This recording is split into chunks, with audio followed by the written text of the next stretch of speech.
What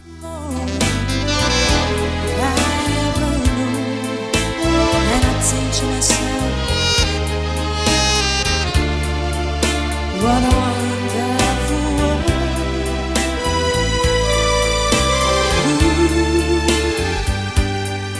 Yes, I think to myself,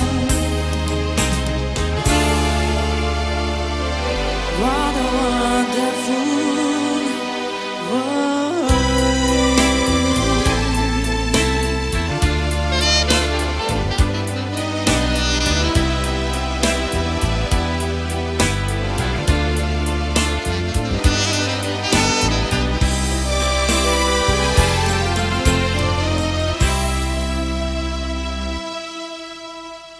Selamat datang dan juga selamat malam.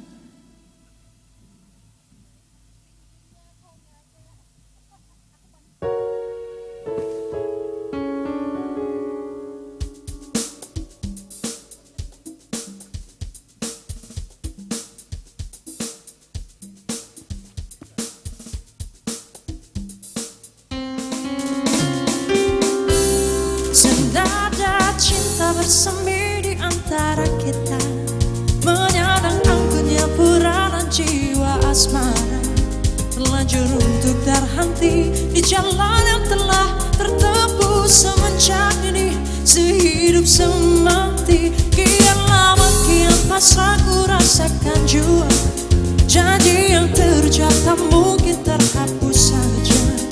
Walau rintangan berjuta, walau cobaan memaksa diriku terjerat di peluk asmara.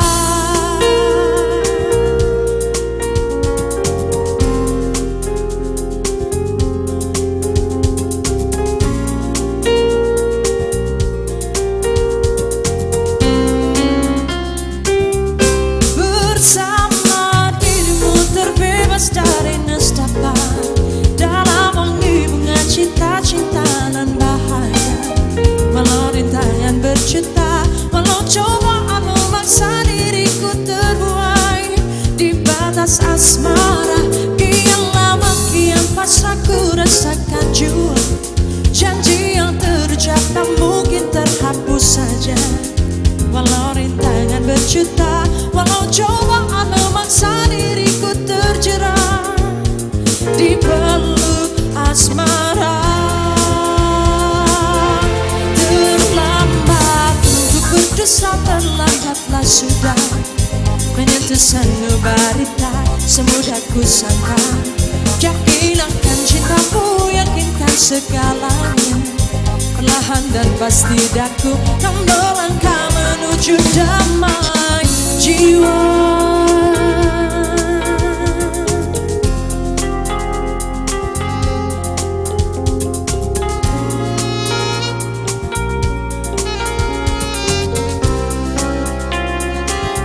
Senada cinta bersemi di antara kita, menyandang anggunnya purana jiwa asmara, terlanjur untuk terhenti di jalan yang telah tertempuh semenjak dini, sehidup semati. Terlambat untuk berdosa, terlambatlah sudah menyentuh sanubaritas semudah ku sangka. Yakinkan cintamu, yakinkan segalanya, perlahan dan pasti daku kan melangkah. Terlambat untuk berdusta, terlambatlah sudah menyentuh sanubaritas semudah ku sangka. Yakinkan cintamu, yakinkan segalanya, perlahan dan pasti daku kan melangkah menuju damai jiwa.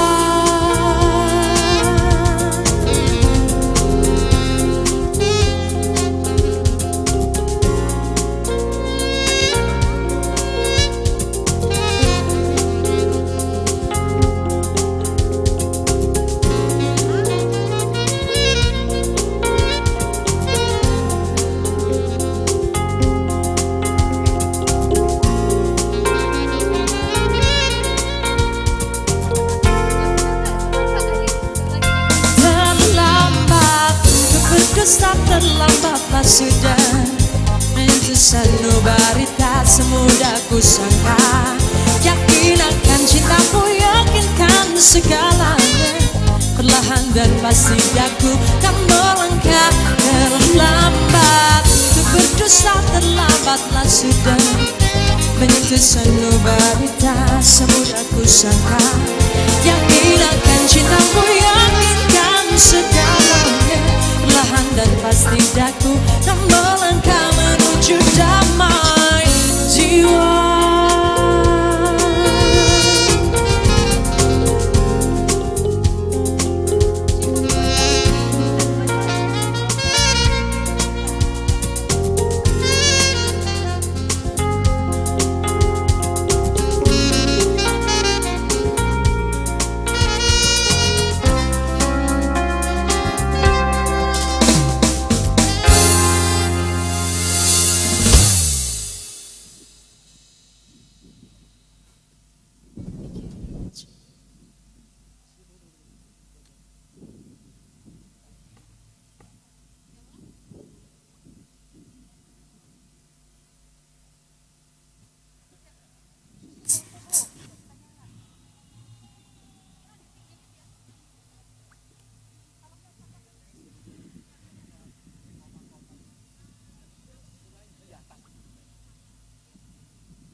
Ladies and gentlemen, Your Excellencies, Ministers, Ambassadors, good morning, good afternoon, good evening, and of course, good day to all of you. And ladies and gentlemen, before we begin, we would like to introduce ourselves. My name is Dion Edward. My name is Micha Yusuf, and it is a great pleasure to welcome you all to the first ever hybrid celebration of World Habitat Day. Thank you so much for joining us.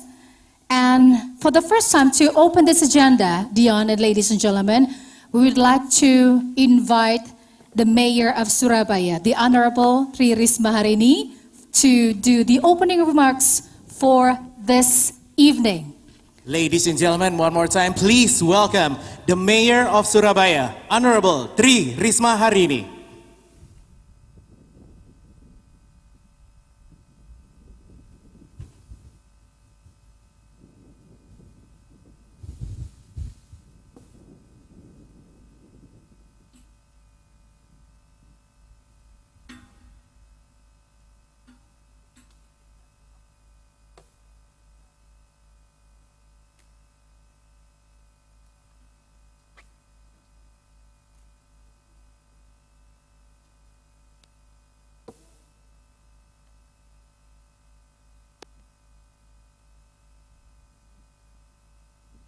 His Excellencies Presiden Joko Widodo, President of Republic of Indonesia, His Excellency United Nations Secretary General Mr. Antonio Guterres, His Excellency Mr. Suharto Monoarfa, Minister of National Development Planning Republic of Indonesia. Good evening from the city of Surabaya, and welcome to the first virtual global observance of the World Habitat Day. Hosting this global observance of the World Habitat Day 2020 is an opportunity that Surabaya should be proud of.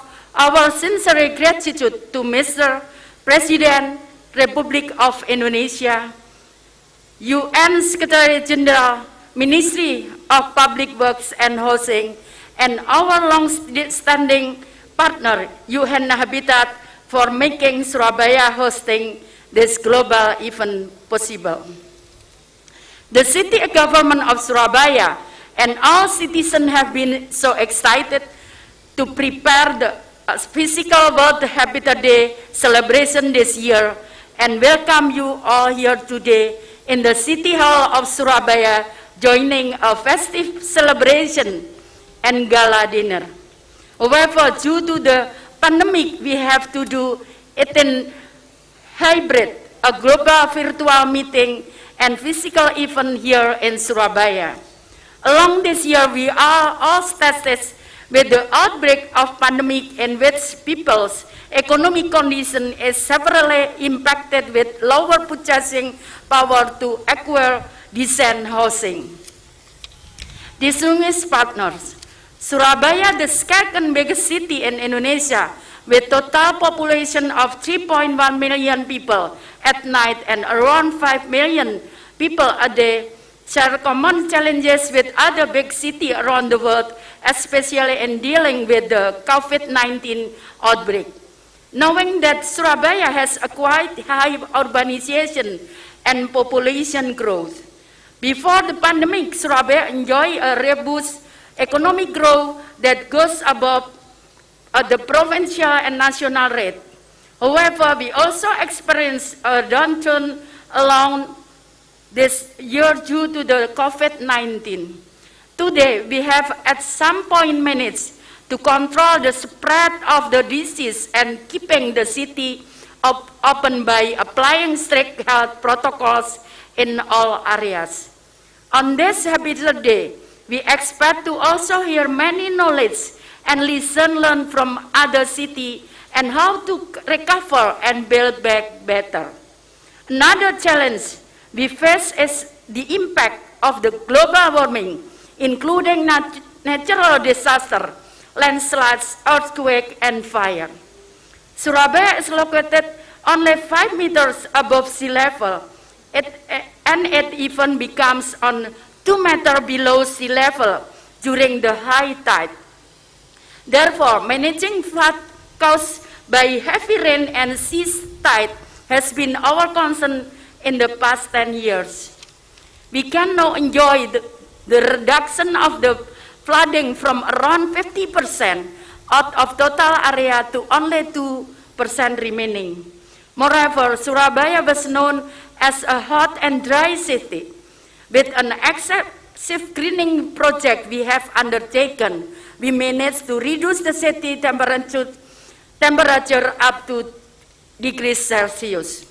This achievement becomes possible as we built 475 city parks, 112 hectares of urban forests, converse, 2,871 hectares of mangrove forests, as well as creating 132 hectares of green median. Ladies and gentlemen, together with us today in Surabaya is one of UN Habitat Scroll of Honor Award winners, Dr. Jose David Alvarez. Welcome, Dr. Jose, who has been traveling all the way from Mexico to Surabaya to receive the award plaque. We really appreciate your coming. It was planned that the plaque is handed over by representative of the United Nations in Indonesia. However, the pandemic has once again restricted them to travel. Therefore, we thought reducing the meaning of the awarding ceremony. Allow me to later on presenting the award as the host of the World Habitat Day. Witnesses virtually by Madam Yamuna Muhammad Sarif from Malaysia. Finally, I wish everyone enjoy the global celebration of the World Habitat Day in their respective country. Please accept our warmest regards from Surabaya, and I hope by connecting online, you can feel the same excitement and warmth as what we share here now in Surabaya. Thank you. Ladies and gentlemen, the Mayor of Surabaya, the Honorable Tri Risma Harini, for the opening remarks. Thank you very much. Kindly be seated.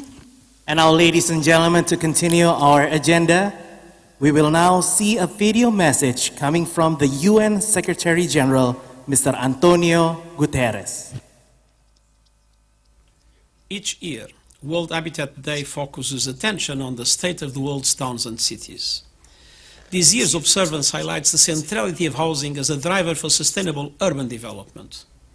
Currently, 1 billion people live in overcrowded settlements with inadequate housing. By 2030, that number will rise to 1.6 billion. Action is needed now to provide low-income families and vulnerable populations with affordable housing, with security of tenure and easy access to water, sanitation, transport and other basic services. To meet global demand, more than 96,000 housing units will need to be completed every day, and they must be part of the green transition. The urgency of improving living conditions has been brought to the fore by COVID-19, which has devastated the lives of millions in cities. Access to clean water and sanitation, along with social distancing, are key responses to the pandemic. Yet, in slums, it has proved difficult to implement these measures.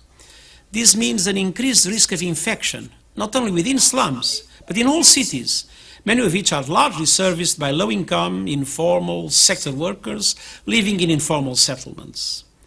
On World Habitat Day, in this crucial decade of action to achieve the Sustainable Development Goals, I call for heightened efforts to promote the partnerships, pro-poor policies and regulations needed to improve housing in cities. As we strive to overcome the pandemic, address the fragilities and inequalities it has exposed, and combat climate change, now is the time to harness the transformative potential of urbanization for the benefit of people and planet. Ladies and gentlemen, that was the video message from the UN Secretary General, Mr. Antonio Guterres. And now we will see a video message from the President of the Republic of Indonesia, His Excellency Joko Widodo.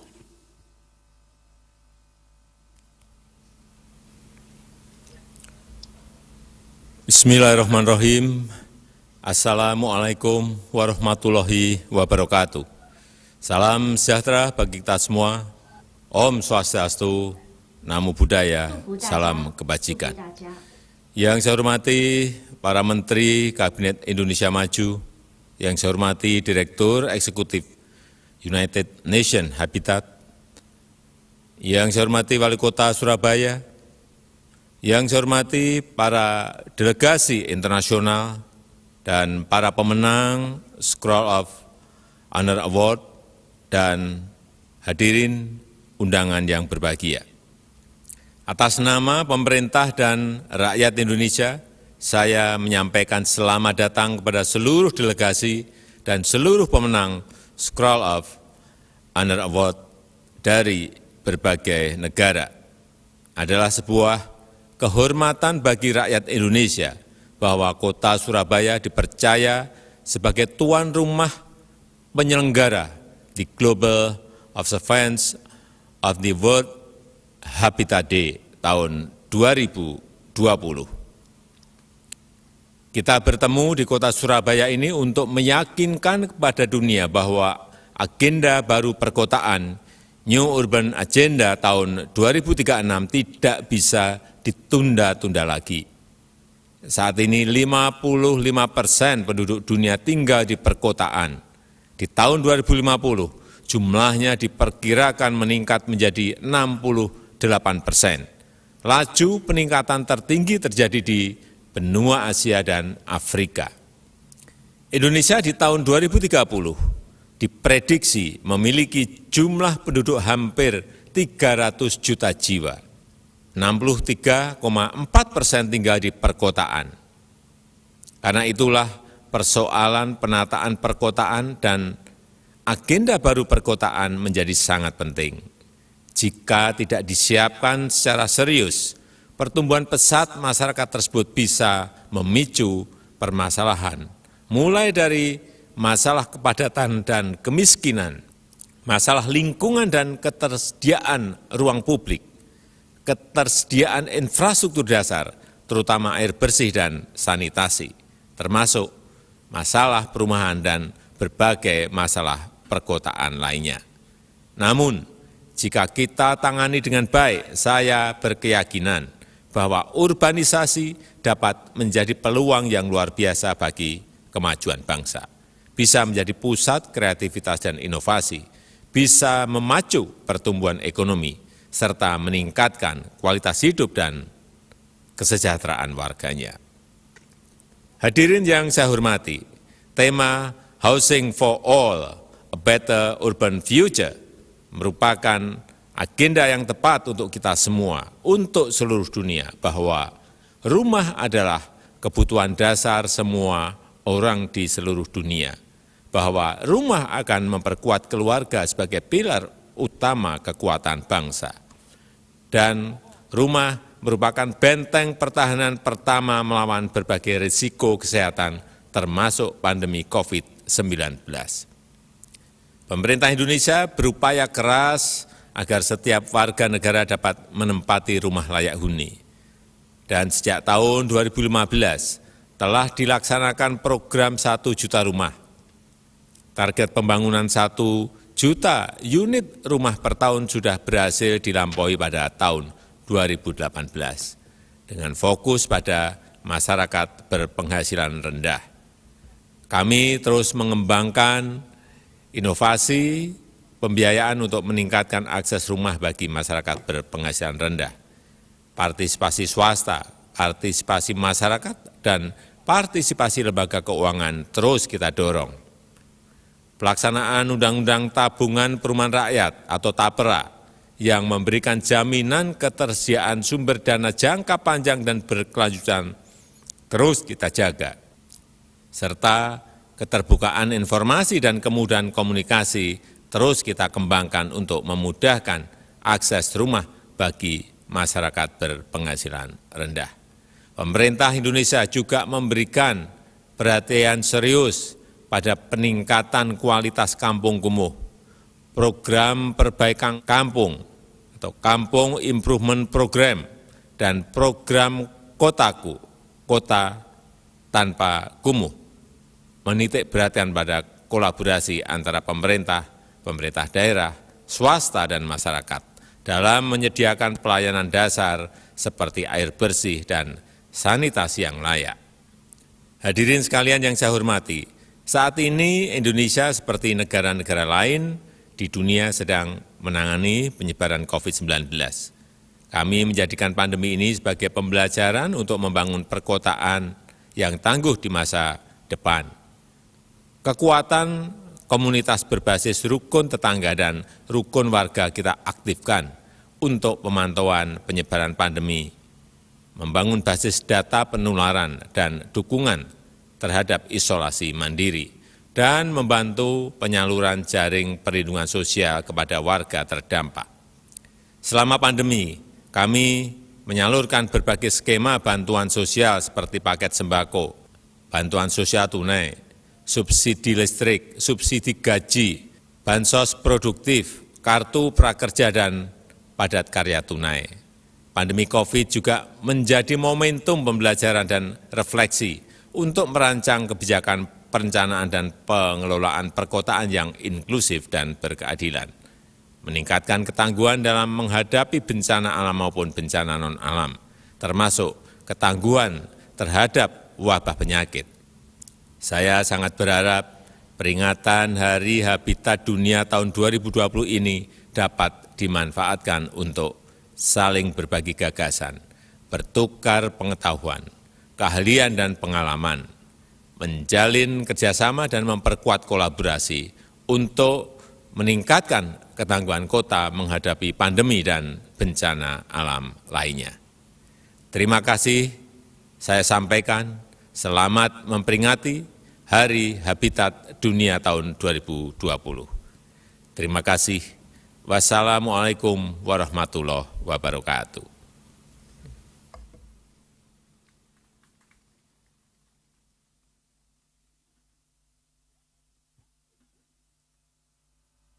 Ladies and gentlemen, that was a speech coming from our President, Mr. Joko Widodo, showing his full support to the World Habitat Day. For all we know, World Habitat Day has been celebrated on the first Monday of every year since 1986.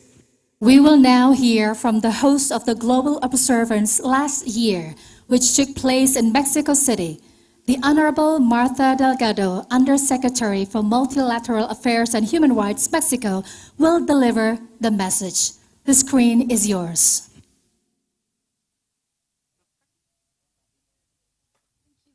Good morning to all. I am very happy to join you today in this magnificent open ceremony for 2020's World Habitat Day. I bring cordial greetings to everyone from the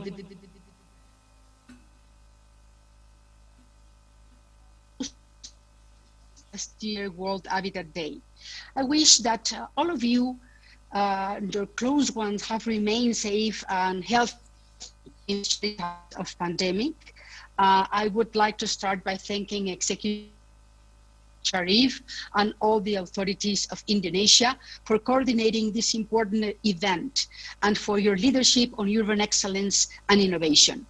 I am grateful for the opportunity to address all of day devoted to holding a dialogue, observing and reflecting on one of the most valued things to every one of us, which is our homes. Based on this, I was extremely happy when I found this year's World Habitat Day would focus on housing for all, a better urban future.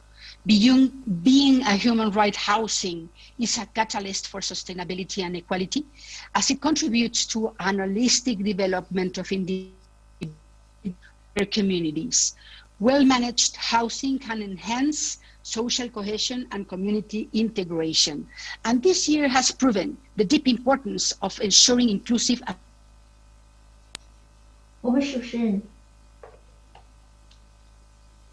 calls for urgent actions in the matter of adequate housing, as we have come to realize that a house is much more than just a place to sleep, but rather a commodity for our well-being. Second segment of the population have been forced to remain in their houses. We have become painfully aware of the need to have decent living spaces that allow us to maintain our physical and mental health and livelihood. More often, we cannot currently say that the home, due to the multiple reasons, houses still demand access to services and proximity to our workplace in order to avoid as possible the risk. Finally, we have seen the disproportionate impacts of housing precariousness, overcrowding, and homelessness on vulnerable population, which increases and accelerates our exposure. Hence, the urgent need to build sustainable cities and communities. Fortunately, since 2016, with the adoption of the states and agencies, have had a clear direction on how to ensure that all people have access to adequate housing and basic services. Undoubtedly, there are still many issues that are needed to be addressed, mostly to improving governance, ease of access to financing, and enhancing capacity building. Nonetheless, I believe governments, private sector, and civil society have become more aware and responsive and implement innovative urban solutions.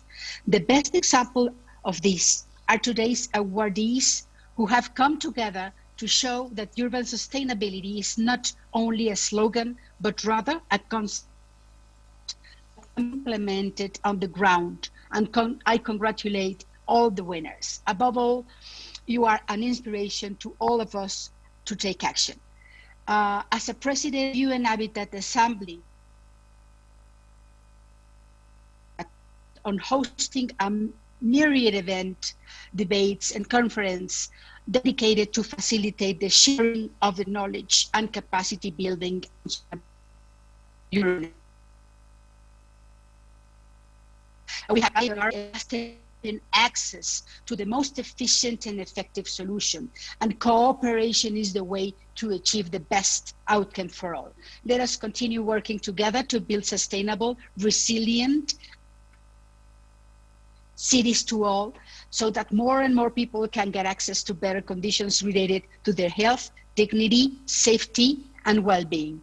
I wish you a productive and fruitful deliberations. Thank you. Undersecretary for Multilateral Affairs and Human Rights, the Honorable Martha Delgado.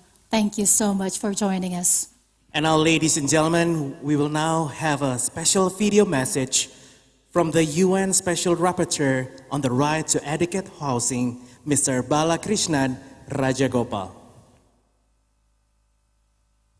Excellencies, ladies and gentlemen, it gives me great pleasure to join you all today on the occasion of World Habitat Day. I regret that I'm not able to be there personally due to the COVID-19 crisis and travel restrictions. Housing for all is the theme for the World Habitat Day, and it has never been more obvious how urgent that message is than it is during COVID-19. As I point out in my forthcoming report to the UN General Assembly on COVID-19 and the right to adequate housing, housing has always been a matter of life and death. Having a home is central to provide shelter against rain, storm, cold, or heat. It is also the first line of defense against extreme events and crises, such as the COVID-19 pandemic. Our home is essential for accessing job opportunities, hospitals, schools, food, sanitation, transportation, water, and energy, and other public services. Thus, housing is not only a human right on its own, but also a precondition for the enjoyment of many other fundamental rights, including dignity and overall well-being. The COVID-19 crisis has reminded us of this most acutely. At the peak of the COVID-19 emergency response, more than 3.9 billion people, or half of the world's population, were asked or ordered to stay at home by their governments.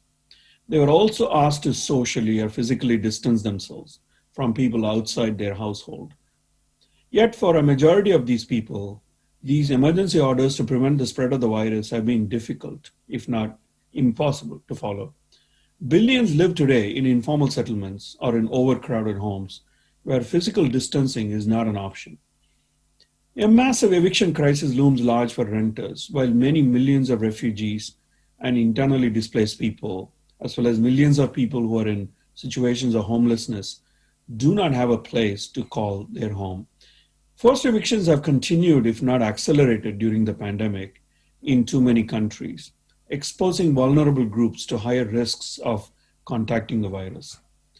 For many women, children, and members of the LGBT community around the world, staying at home has also meant being in a place they cannot call safe, where they have been subjected to increased risks of domestic abuse. People in psychiatric and social care institutions, in migrant worker hostels, prisons, and care homes for the elderly have been left unprotected, resulting in high rates of infection and death. Alarmingly, the infection and mortality rates in too many countries are far worse among their racial, ethnic, and other minorities and indigenous peoples. COVID-19 has not been equal in its impacts, which is an unfortunate result of pre-existing discrimination and inequalities in societies. The COVID-19 crisis has therefore stressed the urgency of treating housing as a fundamental human right and not as a commodity. It has pushed governments and others to recognize and address the pre-existing housing crisis, with almost a quarter of the global population not having a safe place to live in peace and dignity.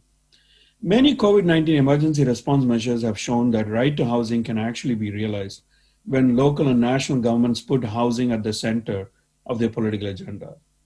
Many governments have been able to declare temporary bans on evictions, house the homeless, and offer protection to renters through rent caps, subsidies, and other social and financial support. Many of these initiatives have proved that housing as a human right is central to the management of the pandemic. They now need to be put on a durable and sustainable footing as part of a recovery and rebuilding plan, with housing as a human right firmly at the center of it. It is time now to capitalize on the measures that have been put in place during the pandemic as emergency responses and to ensure that we do not go back to the pre-pandemic policies, which will further exacerbate the pre-existing inequalities. Millions of people are at risk of losing their homes once temporary bans and evictions are lifted. People lack funds to pay their rents or mortgages, emergency social support payments expire, and homelessness skyrockets. Thus, the temporary measures such as eviction bans need to continue during the pandemic. But beyond that, decent housing for all needs to be put at the center of the recovery, embedded in sustainable urban and economic policies. In my forthcoming report to the UN General Assembly on COVID-19 and the right to adequate housing, I have made a number of recommendations which, if accepted and implemented, will address housing for all without discrimination. Among many recommendations, I have called for a global moratorium on forced evictions during the pandemic, to collect and make public data on COVID-19 and its disaggregated impact on the right to adequate housing in terms of multiple identities and vulnerabilities, arrange accommodations for people experiencing homelessness during the duration of the crisis, and make plans to exit people into permanent housing, improve and continue social protection measures during the massive unemployment crisis due to the economic impact of COVID-19, decongest prisons, detention camps, and our other institutions, and provide alternative accommodations to persons in such institutions. I have also called for the right to housing to be at the forefront of response and recovery measures and ensure that sufficient resources are allocated towards realizing the right to housing for all, to ensure that the response and recovery measures are not discriminatory, to end forced evictions permanently and enact laws to ensure an eviction process which is fully consistent with international human rights law, and to put in place a number of structural measures which will ensure affordable housing for all by ensuring unemployment support and protecting the rights of tenants. Ladies and gentlemen and excellencies, we are presently at a crossroads. To address the challenges revealed during the COVID-19 crisis, a framework of shared and collective response is needed, as the UN Secretary General reminded us in his report on shared responsibility, global solidarity, responding to the socioeconomic impacts of COVID-19. Ensuring the right to adequate housing is a shared responsibility of national and local governments, civil society, the private sector, and the international community, and for which they're all accountable. Only together we can make sure that no one is left behind. I welcome an opportunity to engage in constructive dialogue with governments and other stakeholders about these and other recommendations that emerge from the report, so that we all work towards making housing a reality for all, which is indeed a question of life and death, as COVID-19 crisis has reminded us. Thank you very much.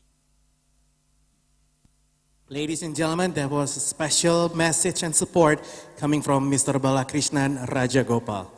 And distinguished guests, for the next agenda, we will hear from the Executive Secretary of the Economic and Social Commission for Asia and the Pacific, Ms. Armida Salsia Ali Shahbana. His Excellency Joko Widodo, President of Republic of Indonesia, His Excellency Minister Basuki Hadi Mulyono, Ibu Tri Risma Harini, Honorable Mayor of Surabaya, Ibu Maimunah Muhammad Sharif, Executive Director of UN Habitat, Excellencies, distinguished delegates. It is my pleasure to join you virtually from Bangkok for the global observance of World Habitat Day in 2020. I'm delighted to be with you alongside partners from UN Habitat and the Ministry of Public Works and Housing of Indonesia. These are partnerships we value greatly at ESCAP, not only to make this annual commemoration possible, but to give our collective work the breadth and depth needed to shape practical policy solutions for sustainable cities and human settlements in the region. As emphasized by the UN Secretary General in his recent policy brief, COVID-19 in an urban world, urban solutions are vital as countries respond to and recover from the pandemic. In line with local imperatives for COVID-19 recovery, cities play an essential role in delivering the 2030 Agenda for Sustainable Development. As highlighted in the ESCAP UN Habitat Future of Asian and Pacific Cities Report 2019 was a historical moment when the region's population became majority urban. We are now home to 60% of the world's urban population. So how cities recover is critical to the well-being and livelihoods of more than 2.3 billion people. And another 1.3 billion people will live in Asian and Pacific cities by 2050. That is the equivalent of adding 4 Tokyo-sized cities every year. Excellencies, distinguished delegates, the theme for this year is Housing for All, a Better Urban Future. Especially in the aftermath of the pandemic, we must ensure that this ambition is achieved. Adequate shelter and housing for all is essential if we are to build resilient and inclusive cities. Let us remember that the global urban housing crisis forces around 1 billion people, or 24% of the world's urban population, to reside in slums and informal settlements, and more than a quarter live in Asia and Pacific. Exacerbating the impact of pandemics such as COVID-19, the urban poor with limited or no income during lockdowns in many countries face the risk of eviction, while overcrowding in low-quality housing increases the risk of rapid transmission. Stay at home is simply not possible for many without security of tenure in Asia-Pacific cities. To realize a future vision of cities without slums, we need to make large-scale public investments in affordable and adequate housing and slum upgrading to ensure that marginalized groups have access to shelter that facilitates physical and mental health during the pandemic and beyond. Future-proof housing investments need to also ensure extension of basic urban services such as adequate water, waste management, and sanitation coverage. COVID-19 has not only had knock-on effects in how we address access to affordable housing, but also on essential urban services, which make our cities livable communities. Monumental challenges many cities are struggling with are the huge increase in plastic waste from food delivery and takeaways, as well as personal protective equipment.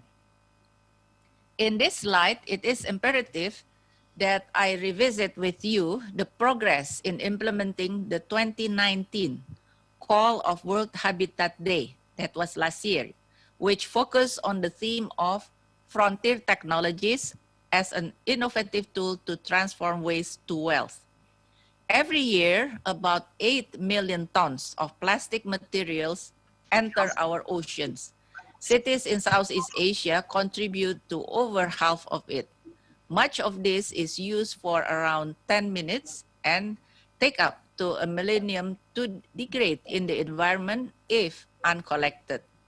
Indonesia was estimated to be the world's second largest contributor of plastic pollutant in the oceans after China, but has taken action and committed to reduce ocean-bound plastic waste by 70% by 2025 by reducing usage, increasing recycling, and raising public awareness. Urban areas produce more waste than rural areas, and Asian cities are on the front line as they are forecasted to generate about 1.8 billion tons of waste in 2025. The plastic waste most likely to enter the oceans is generated by populations living within 50 kilometers of the coast.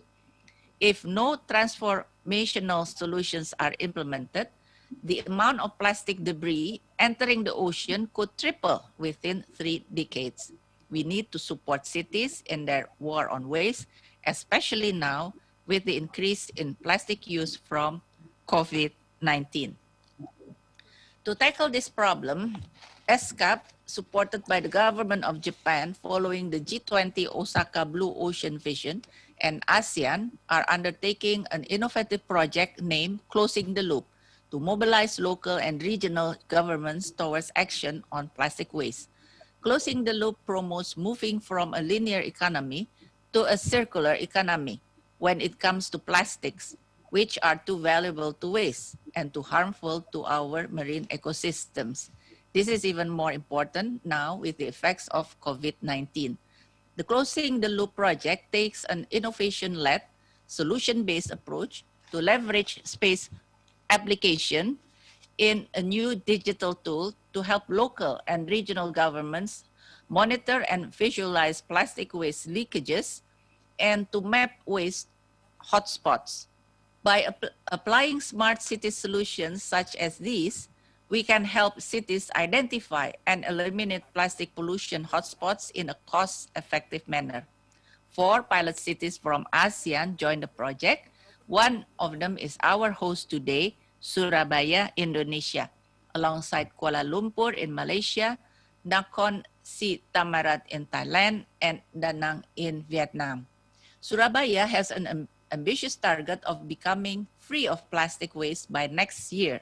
In 2018, Surabaya developed a creative way for residents to recycle waste by giving free bus rides in exchange for plastic waste. A 2-hour bus ticket costs 10 plastic cups or up to 5 plastic bottles. After collection, plastic waste is auctioned off to recycling companies. In Da Nang, Vietnam, where plastic waste is known as white pollution, up to 60% of waste-generating households and businesses lie within 500 meters from waterways. With our support, each of the project cities will apply innovative solutions to manage and recycle single-use plastic in the city. The lessons learned from the project will be shared through city-to-city and region-to-region exchanges, as well as in the next Asia-Pacific Day for the Ocean, hosted by ESCAP, to encourage more and more leaders internationally to develop innovative approaches to local plastic waste management. In summary, solutions to the increasing plastic waste challenge in our cities are continually needed as part of building back better from COVID-19. Ladies and gentlemen, we hope that similar solutions can be achieved this year under the new theme of Housing for All. ESCAP's role is to drive regional cooperation and strong partnership which are needed to bring sustainable solutions to all cities. Together, we can lay the foundation for safe, inclusive, resilient, and sustainable cities and take sustainable urban development a step further in Asia and the Pacific. I would like to wish all of you a very successful Habitat Day. Thank you very much. Thank you so much, Executive Secretary of the Economic and Social Commission for Asia and the Pacific, Ms. Armida Salsia Ali Shahbana, for joining us this evening. Ladies and gentlemen, today is being celebrated at some 50 events around the world, from Kabul to New York, the Philippines to Toronto. We will now speak to participants in two of the celebrations. We will start in Cameroon, where they are celebrating a week of World Habitat Day. We will speak to the Minister of Housing and Urban Development, the Honorable Celestine Quecha Cortes. The screen is yours.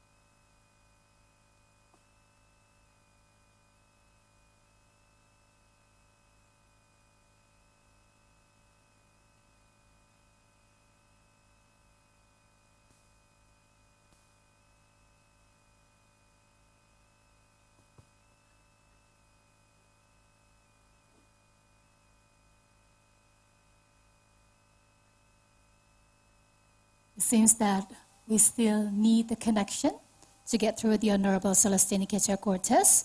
But ladies and gentlemen, it's back on screen.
Good morning, good afternoon, and good evening, ladies and gentlemen and colleagues from all over the world.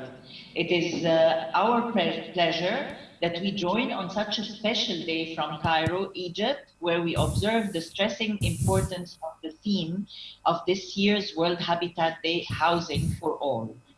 With the ongoing challenges faced by a number of local communities and authorities as a result of COVID-19, the pandemic that we're all facing, especially for those who don't have access to adequate housing, it was really important that we keep housing at the center of the development agenda. In this context, the Egyptian Ministry of Housing, Utilities and Urban Development has been working very closely with UN Habitat Egypt to ensure accelerating its progress towards achieving the right to housing and adequate standards of living for all.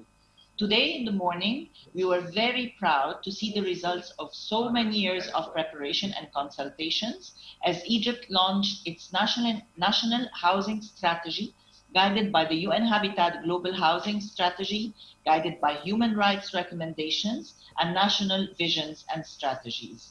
The virtual launching was attended by over 100 participants, where the first Deputy Minister of Housing, Utilities and Urban Communities and the Head of Housing and Utilities Sector, Engineer Nafisa Hashim, presented the National Housing Strategy, followed by a very substantive and interesting conversation from the participants. And then with the presentation, we had a presentation on the Global Housing Strategy and the Housing from All by the global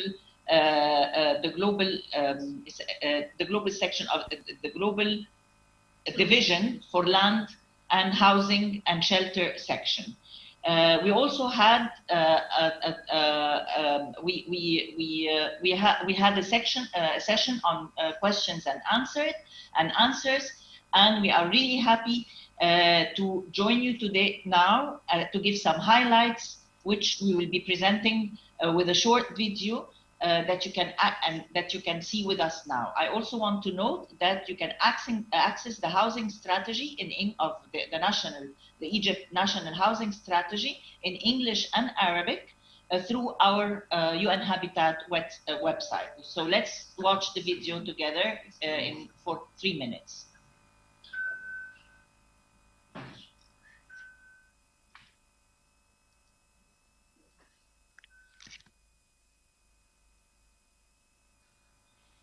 The event started today with welcoming of Engineer Nafisa Hashim, the head of the housing sector and the housing and utilities sector in the Ministry of Housing, Utilities and Urban Communities in Egypt. Engineer Nafisa has been working very closely and with her team, with UN Habitat's team, in the formulation of the National Housing Profile, which was published in 2016, and subsequently in the National Housing Strategy, which is proudly being launched today. Dr. Rania Hdeya gave the welcoming notes to Engineer Nafisa, followed by Dr. Arfan Ali, the Regional Director of the Office of the Arab States, who had congratulated the Egyptian Ministry of Housing on their leadership to issue the National Housing Strategy for Egypt and to have this housing strategy based on human rights and following the Global Housing Strategy. Dr. Arfan Ali also shared the key importance of issuing such a strategy during the era of COVID, which re-ensured the importance of bringing housing back to the center of the development agenda. Engineer Nafisa then presented key highlights from the Egyptian National Housing Strategy.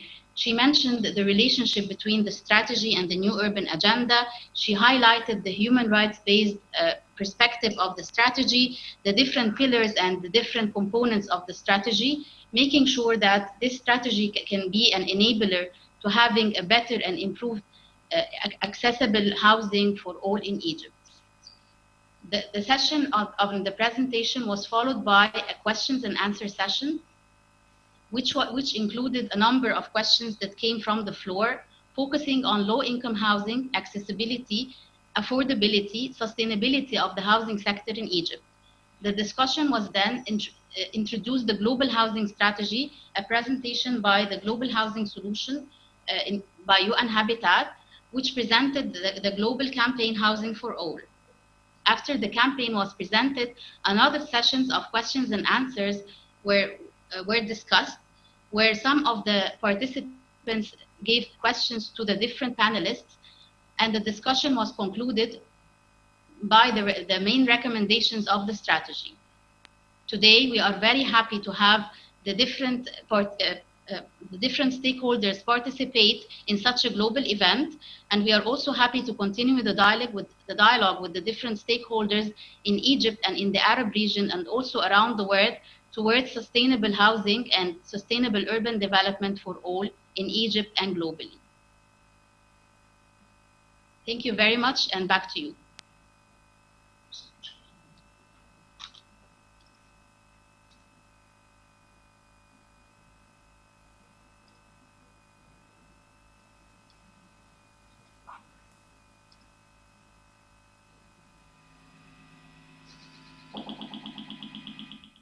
Thank you so much for following the video with us, and back to you. Thank you so much, Ms. Rania Hidayah, Head of UN Habitat's Egypt Program. Thank you for joining us. And Micha, the good news is it seems that we have established a great connection back to Cameroon. So ladies and Okay. gentlemen, we are going to return to Cameroon, that we are going to hear the speech coming from the Minister of Housing and Urban Development, the Honorable Celestine Quecha Cortez. The screen is yours.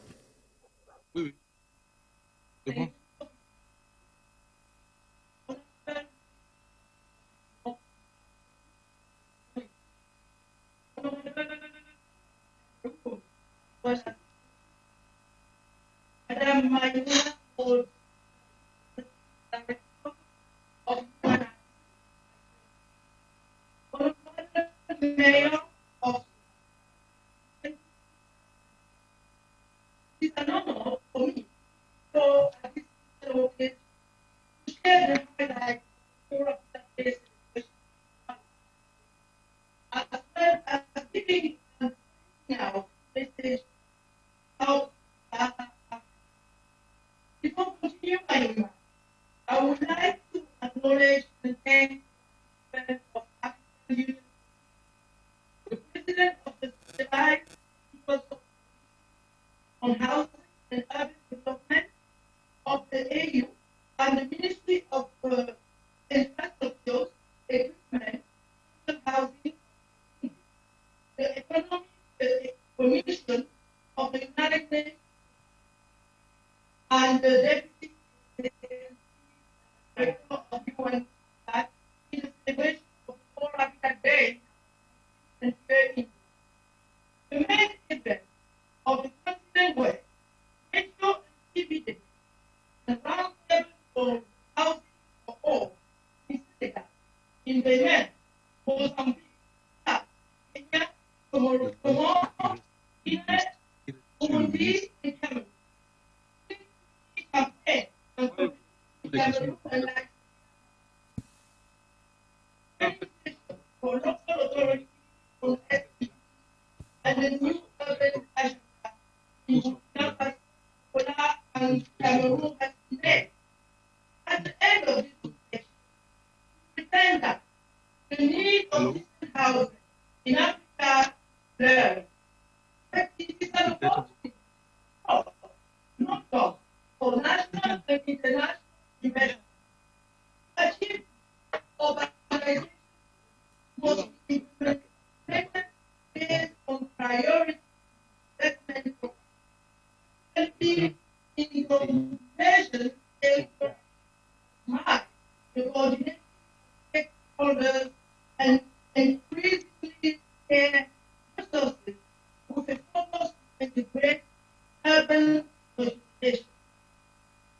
It is at this level that UN has responsibility, namely to support the design and implementation of a contextualized approach to real estate development and to reduce the deficit of housing that on the continent estimate that $6 billion and indicate by them of unique the aspect of finding that members for the design and implementation of increase decent housing by under the 20 agenda, the African reform, African future of the world.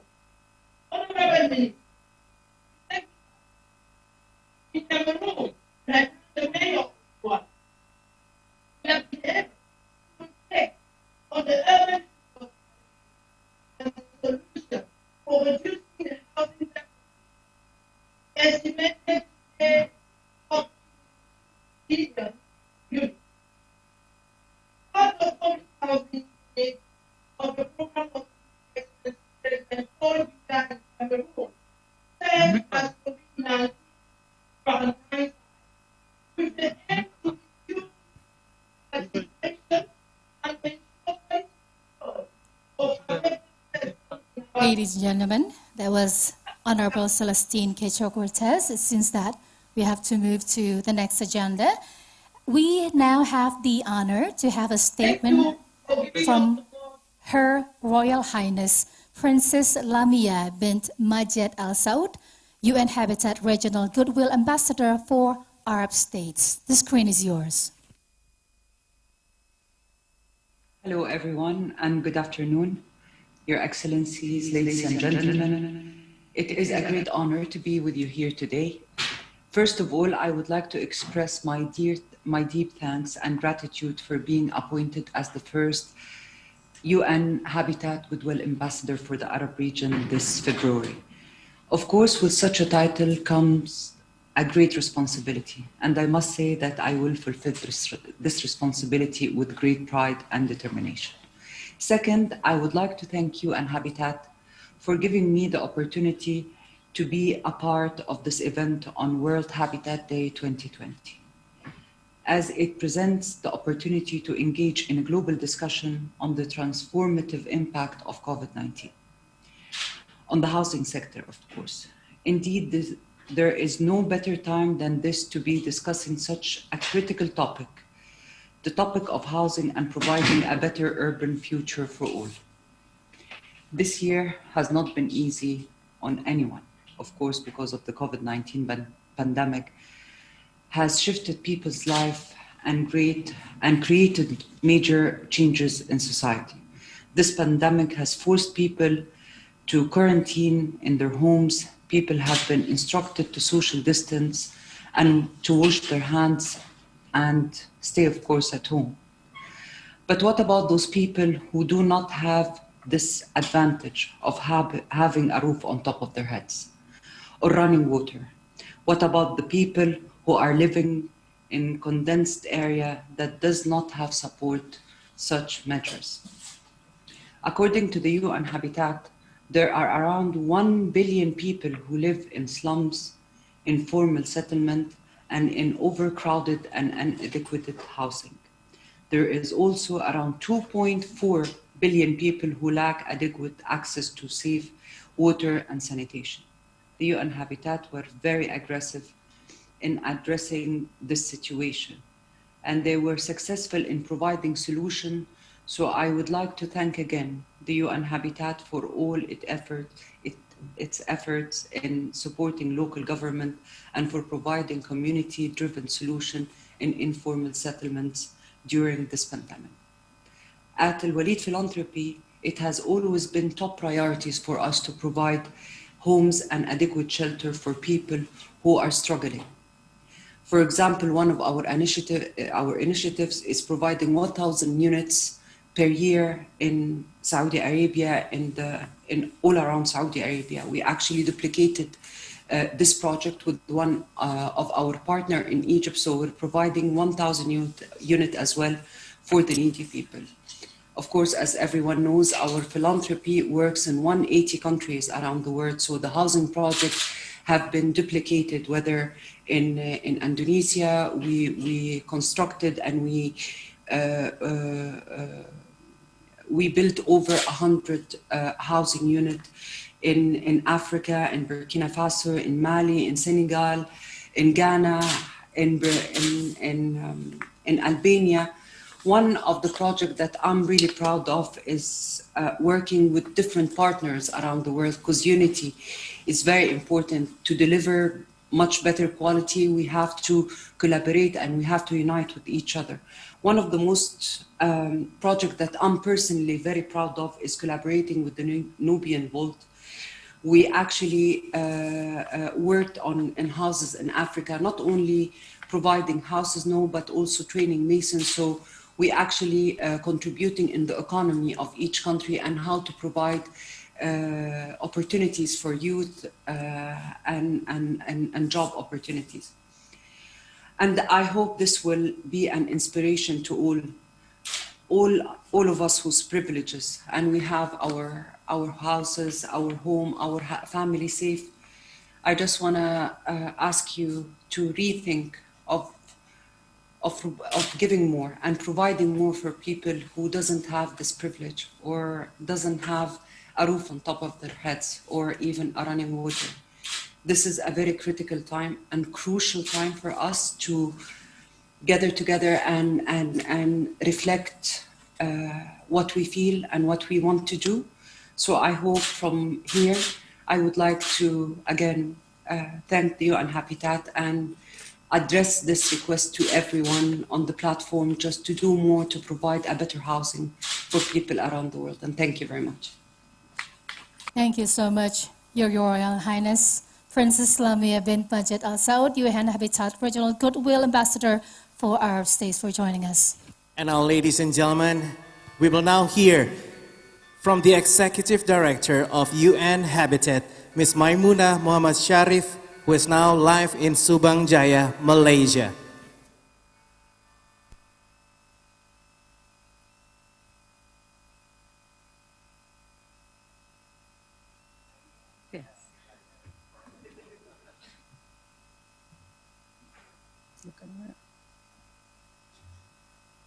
Excellencies, honorable ministers, honorable mayors, distinguished guests, colleagues, friends, ladies and gentlemen, a very good morning, good afternoon, good evening to all of you in this global world.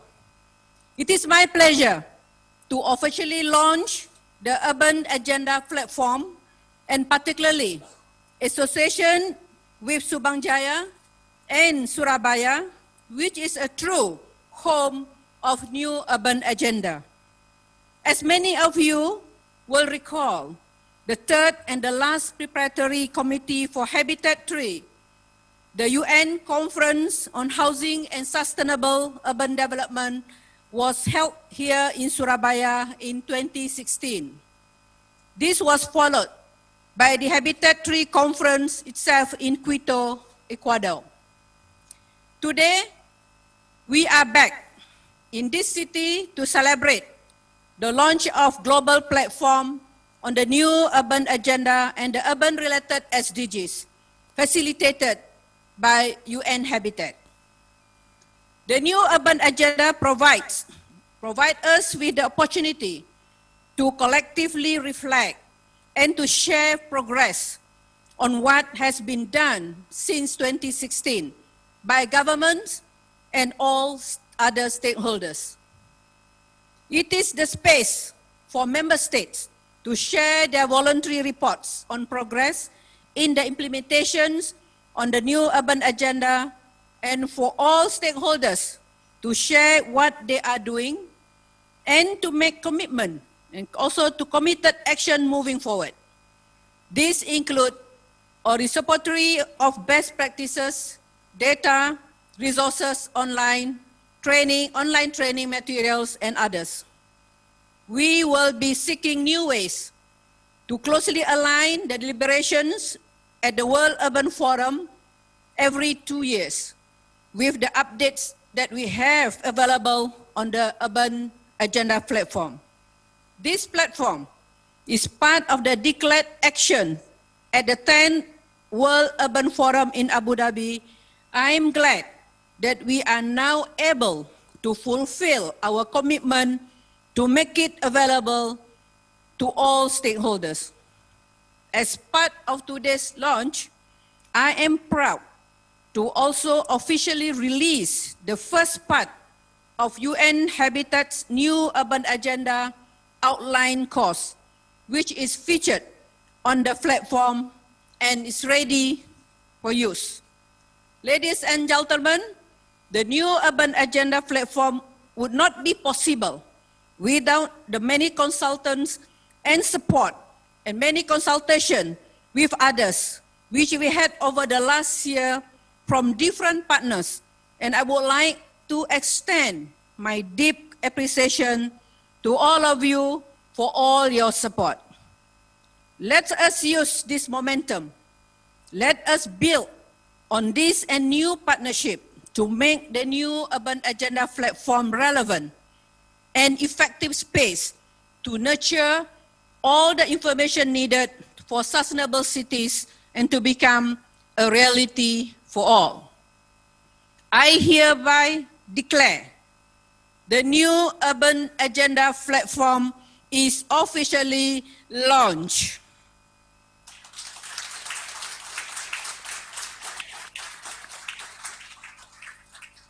And we would now like to share a short video about the Urban Agenda platform. Please.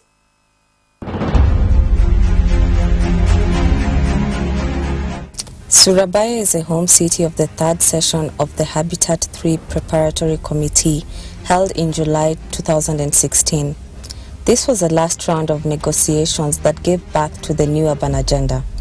More than 5,000 government and civil society representatives from 160 countries met in Indonesia to negotiate how to shape urbanization processes in the next 2 decades. A few months later, world leaders met at the Habitat 3 conference in Quito, Ecuador, for the United Nations Forum on Housing and Urban Development to adopt the new urban agenda. An action-oriented document, the new urban agenda presents a shared vision for a better and more sustainable urban future. The global agenda provides a roadmap on how urbanization and city governance can be drivers of change and achieve the sustainable development goals. 4 years later, again in Surabaya, UN Habitat is launching a global platform. The platform will enable governments and stakeholders to report progress, share ongoing and new actions being taken, learn and inform through best practices, online learning and resources, and engage in urban forums. This is the Urban Agenda platform. The platform provides a virtual space for all stakeholders to share their experiences, progress and plans to inspire new ideas in our work towards sustainable development. Surabaya deals with the very urban development challenges that are discussed in the new urban agenda. These are the provision of decent housing and basic services for all, the creation of inclusive urban economies, the extension of public transport, and the overarching vision of a green, sustainable, and people-centered city. Through encouraging evidence-based policy making and easy access to information ranging from data to personal stories, we will take the most effective measures for a better urban world in our cities and communities. You can take action today to contribute to the implementation of the new urban agenda and achieve the sustainable development goals. Visit the urbanagendaplatform.org to find out more.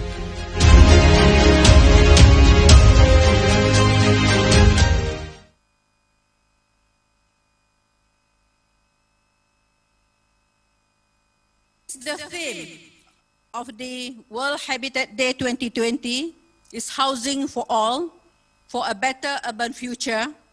It is my pleasure now to launch the 5-week Housing for All campaign today.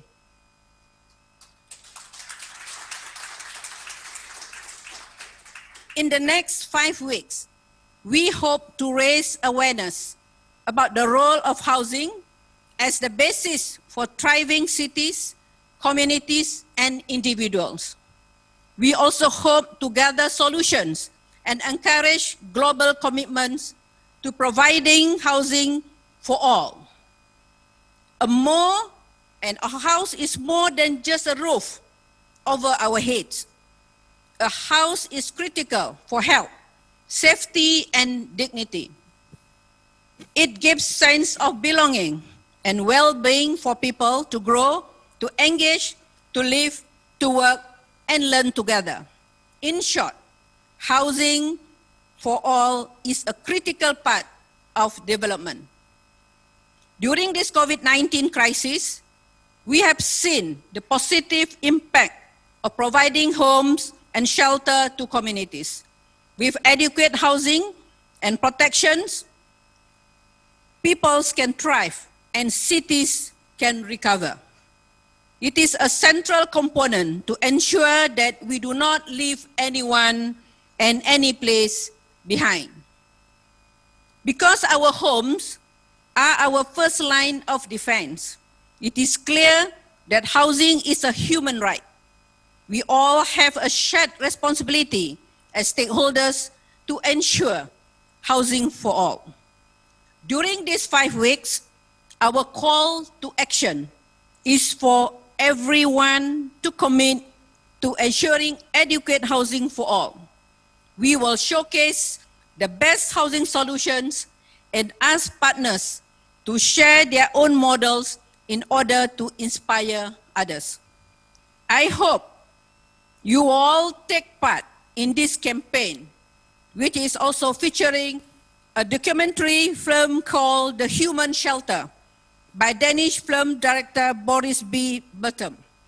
We will now see a clip from this documentary, which will also be available on UN Habitat's YouTube channel.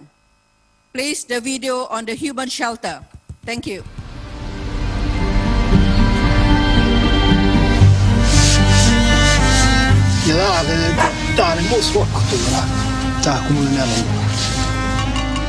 Nuotelette Bangga ruhtumus. Talvet, kevät, kesä ja vastajakka.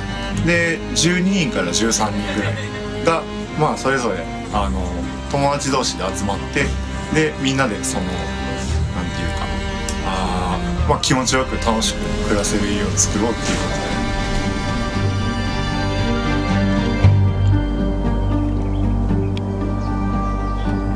Lo egetame lo koloni e o medong. Lo emeta me dewi. Imanyua na merindo dido mede. Mi do poro fa me do aya ijeme lo. Eniyan wo ezo mi do lo po aya ijeme. هذا عندي غاب جبته من هناك وياي من جيت من صلاح الدين. ربحت في هذا المخيم هو أن نجيت أنا وعائلتي من الموت في هذه المنطقة.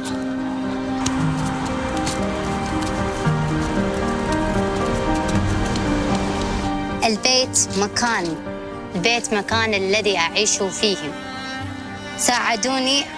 ساعدوني حتى ساعدوني إلى أن أصل إلى مجتمع. Thank you. مجتمع.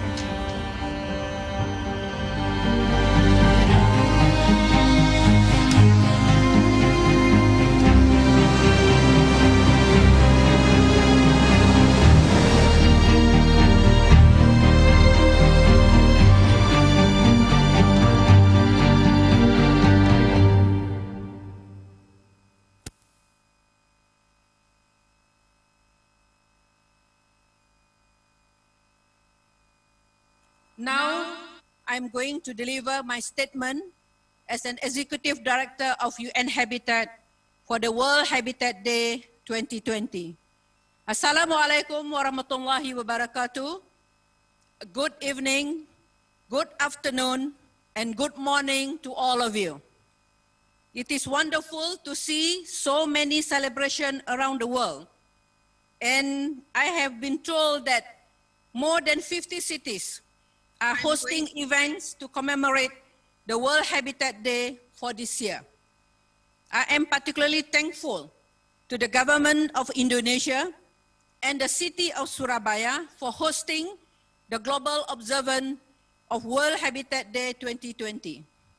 Let me also thank the city of Subangjaya here in Malaysia for providing me with this wonderful hall and the support services to enable us to be connected to multiple cities at the same time.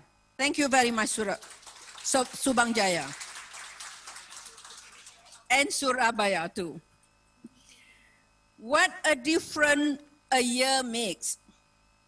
12 months ago, we celebrated World Habitat Day in Mexico City in person with Madam Marta Delgado, our UN Habitat Assembly President. COVID-19 has turned things upside down. The latest figures show some 34 million people have been infected with over 1 million global deaths. I have been informed by my team that every precaution has been taken to ensure that this hybrid live and virtual event takes place safely. Our health is of paramount importance.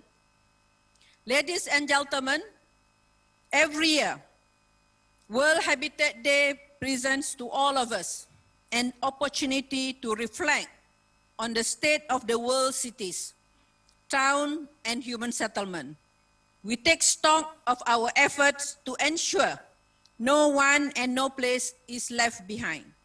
We also come together to figure out a way to progress better together. 2020 presents us with a major challenge. On all fronts, our collective aspiration to meet the 2030 SDG targets have been pushed back by COVID-19. We estimate millions to fall into poverty as lockdowns impact on our socio-economic progress. The pandemic also gives rise to an economic depression not seen before since World War II. At UN Habitat, as the penholder to the Secretary General Policy Brief on COVID-19 in an urban world, we sprang into action very early. Since 15 March, we have been collaborating with more than 1,000 cities, with all our 193 member states, providing them guidance on how to cope with the socio-economic impacts of the pandemic. With 95% of the confirmed cases of COVID-19 happening in cities and urban areas, it is very clear that we need collective and multilateral efforts if human settlements are to recover from this global crisis. It is critical, in this critical moment like now, that we look deep into ourselves and return to basics. For us at UN Habitat, the pandemic highlighted our core mandate, which is adequate shelter for all. Hence, this year, the World Habitat Day theme is Housing for All, a Better Urban Future. Ladies and gentlemen, we have been told that the best advice to keep safe from COVID-19 is to keep social distance, wash our hands, and stay at home. As those on the front line, you know that these simple measures are impossible to many. There are an estimated 1.8 billion people living in slum and informal settlements. There are inadequate housing and have no access to basic services. Even in developed countries, there are still millions who are homeless. Part of our immediate action, working with 64 countries around the world, is the UN Habitat's COVID-19 response plans, which is still ongoing. We have seen eviction halted, shelter found for the homeless, hand washing stations set up in slum, and highways turned into pedestrian areas. We now need to ensure that the fast reaction, particularly from national and local government, is maintained, and we have policies and legislation to ensure adequate housing for all. Inclusive, affordable, and adequate housing is the central to transforming our cities and communities and making them resilient and to the achievement of Sustainable Development Goal 11 and all the SDGs. It is essential that we do not return to the normal before COVID-19. We need to build back better and greener. The Secretary General emphasized that the recovery is an opportunity to rethink urban living, to address the climate crisis, and adapt to the reality of this and the future pandemics. We now have 10 years left to achieve the ambitious Sustainable Development Goals, and right now, the achievement of the SDG may seem far away, but yet, I believe we can reach these goals eventually, and the key is our cities and communities. Honorable Ministers, Excellencies, ladies and gentlemen, we have come a long way since the creation of the United Nations 70 years ago. There has been important progress in peace building and security, poverty reduction, clean water and improved sanitation, gender equality, and other critical areas of development. Let us also highlight progress made in the area of housing and shelter, which is our most fundamental right. UN Habitat is working to ensure that a better urban future for all around the world. Please look at our catalog of services, which is available on our website. It outlines a whole range of services that we can provide to help cities and communities meet the great challenges of our time. To all the mayors attending this global observance in 50 events happening worldwide, please also consider committing to carrying out the voluntary local reviews. We need to localize the SDG in this decade of action, and I call for your support to scale this up, starting from today's global observance of World Habitat Day. Finally, let us join forces to respond to the current crisis, to share solutions and create cities of the future for everyone. We need to empower individuals, communities, neighborhoods, and cities to take a small step together to build back better and to build back greener for future generations. Thank you. Sese, shukran, merci, spasiba, gracias. Thank you so much, UN Habitat Executive Director, Ms. Maimunah Mahmud Sharif in Subang Jaya, Malaysia.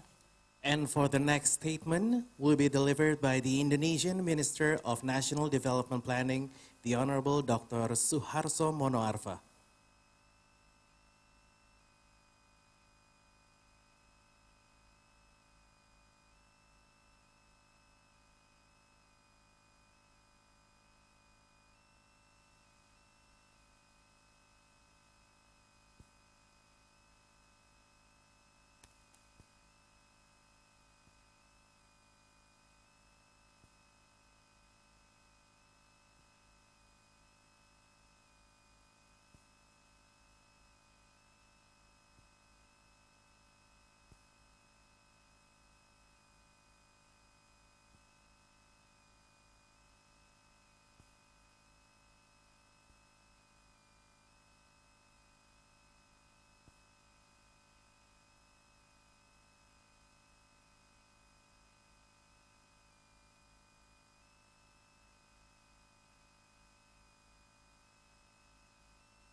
It seems that we still wait to make connection with the Minister of National Development Planning, of Indonesian Minister of National Development Planning, Honorable Dr. Suharso Monoarfa. But ladies and gentlemen, please stay around up until the event is over, because we will announce also the 2020 Scroll of Honor Awards. So it's going to be very exciting for all of us. Meanwhile, we are still waiting for the connection for the statement coming from the Indonesian Minister of National Development Planning.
And Dion, ladies and gentlemen, on this opportunity, we also would like to inform you that this global observance of the World Habitat Day is also continued on the next day.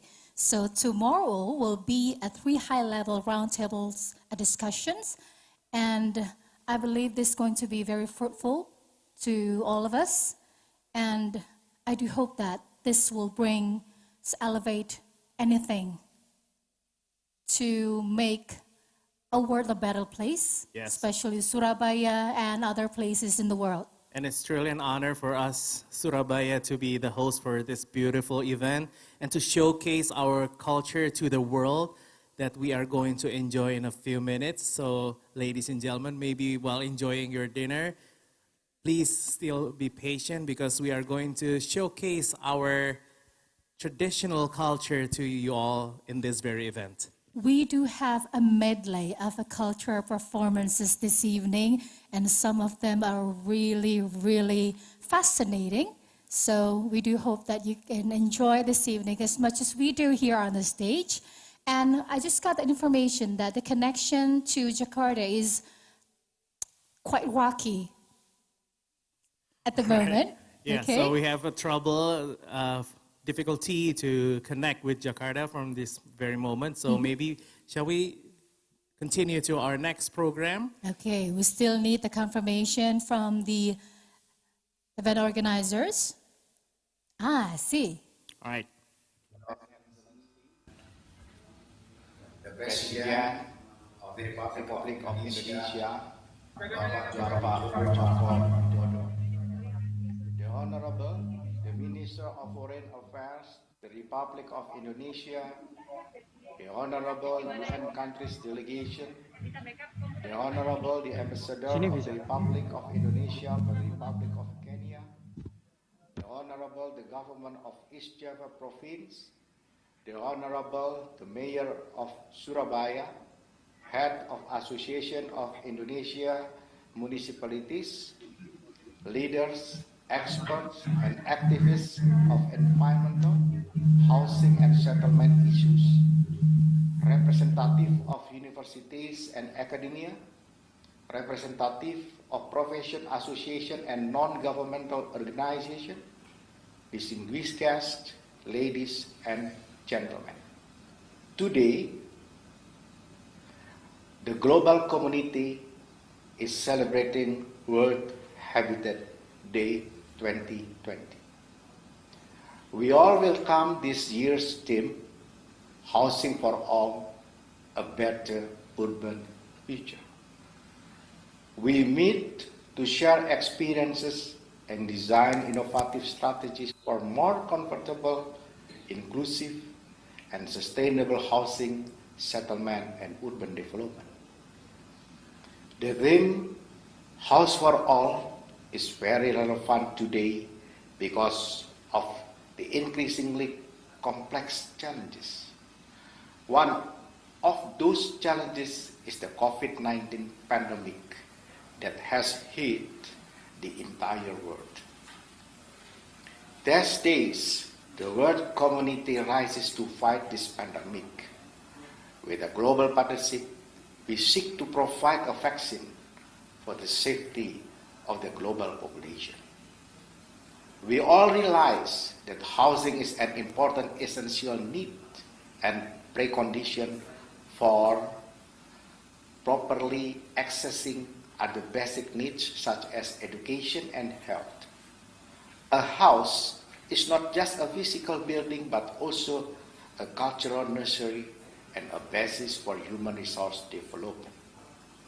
Currently, the house is a place of protection from the spread of COVID-19 and is the center of community activities such as work from home and school from home. All activities now from home. Today, more than half of Indonesian population live in cities, urban area, even metropolitan. To consider this context, Indonesia has accommodated new urban agenda platform and the principles of Sustained Development Goals into national city policy planning. Since 2017, President of Indonesia, Bapak Joko Widodo, has launched the acceleration of implementation of SDGs. The Indonesian government strongly supports today's theme, Housing for All, in national planning in Indonesia. The government strives to gradually increase community access to decent, safe, and affordable housing and settlements. We put down 3 strategies, namely the demand side, the supply side, and the enabling environment. A number of steps includes 1. Expansion of housing finance facilities, especially for lower middle income people and building housed independently. Number 2, housing subsidy reform that is more efficient and targeted. Number 3, developing services for the public housing savings agency.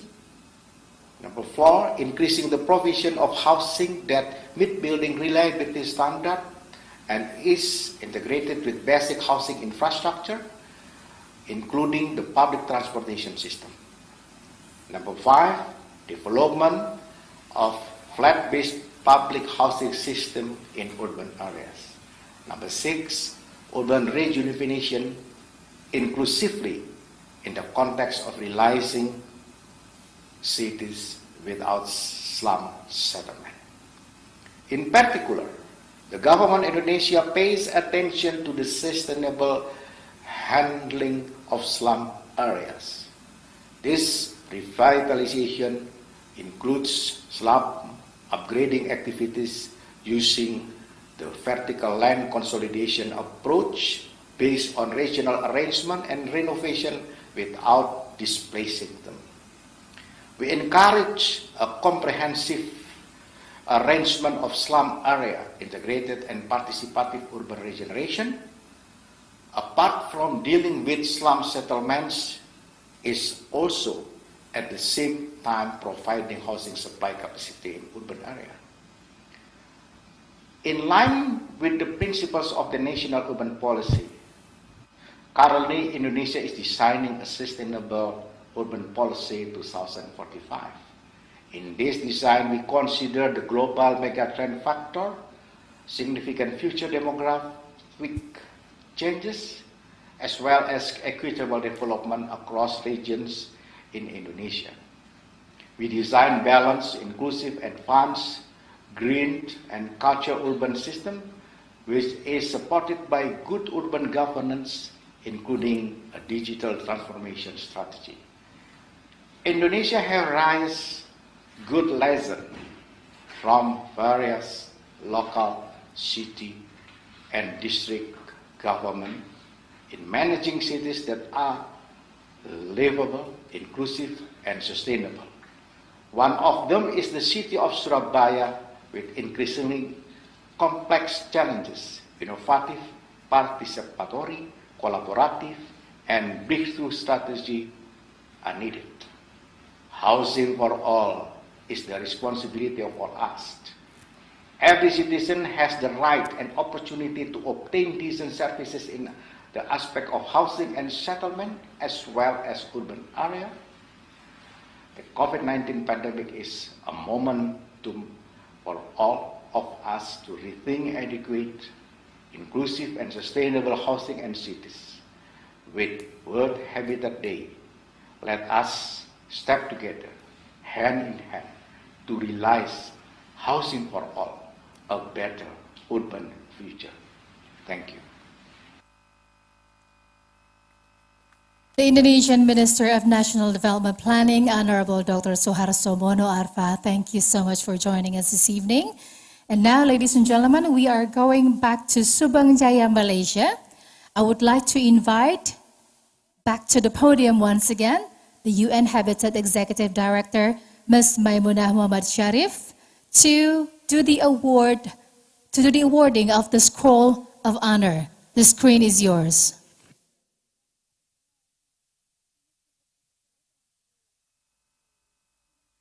Thank you very much, Surabaya.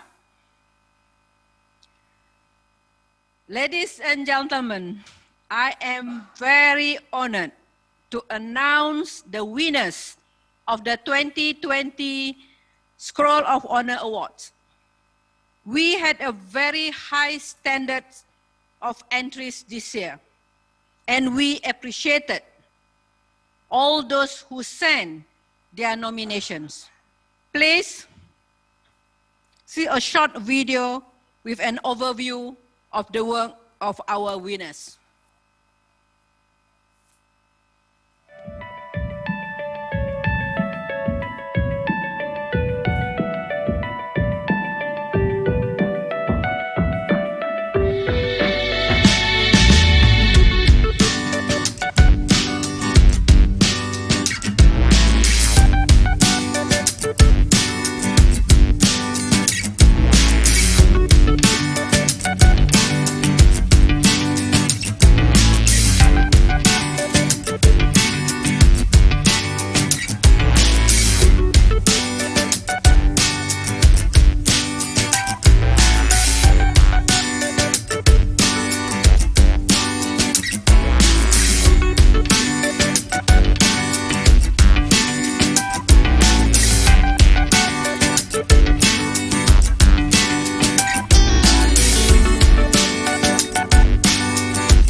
To all.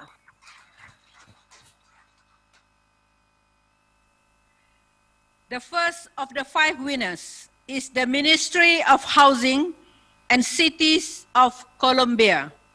The award is for the leadership in the development of an urban policy that promotes sustainable housing and cities, putting housing at the center. We can now see a video of some of the work carried out by the ministry. Please.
I would like to congratulate Colombia's Ministry of Housing and Cities and hand over to the Minister of Housing, Cities and Territories, Mr. Jonathan Malagon, for a few words.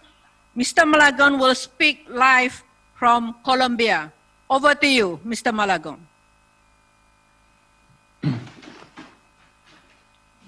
Muy buenos días a todos. Quiero comenzar por saludar a su excelencia, el señor Joko Widodo, señor presidente de la República de Indonesia, a su excelencia, mi colega, el doctor Basuki Hadimulyono, el ministro de Obras Públicas y de Vivienda de Indonesia, a la honorable Tri Rismaharini, la alcaldesa de Surabaya en Indonesia, nuestra anfitriona, al honorable señor Antonio Guterres, secretario general de las Naciones Unidas, a la subsecretaria general de la ONU y directora de ONU Habitat, Maimuna Mosharif, a su excelencia, el señor embajador Juan Camilo Valencia, embajador de Colombia en Indonesia, a Elkin Velázquez, el director para América Latina de ONU Habitat. A todos, señoras y señores, muy buenos días.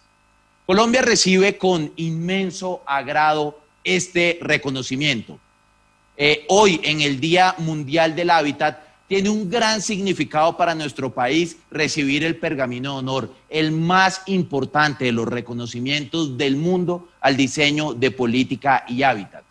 Este reconocimiento, más que el ministerio, es un reconocimiento a todo el gobierno de Colombia, al gobierno liderado por el presidente Duque, que ha logrado superar algunas falsas disyuntivas en el diseño de política de vivienda.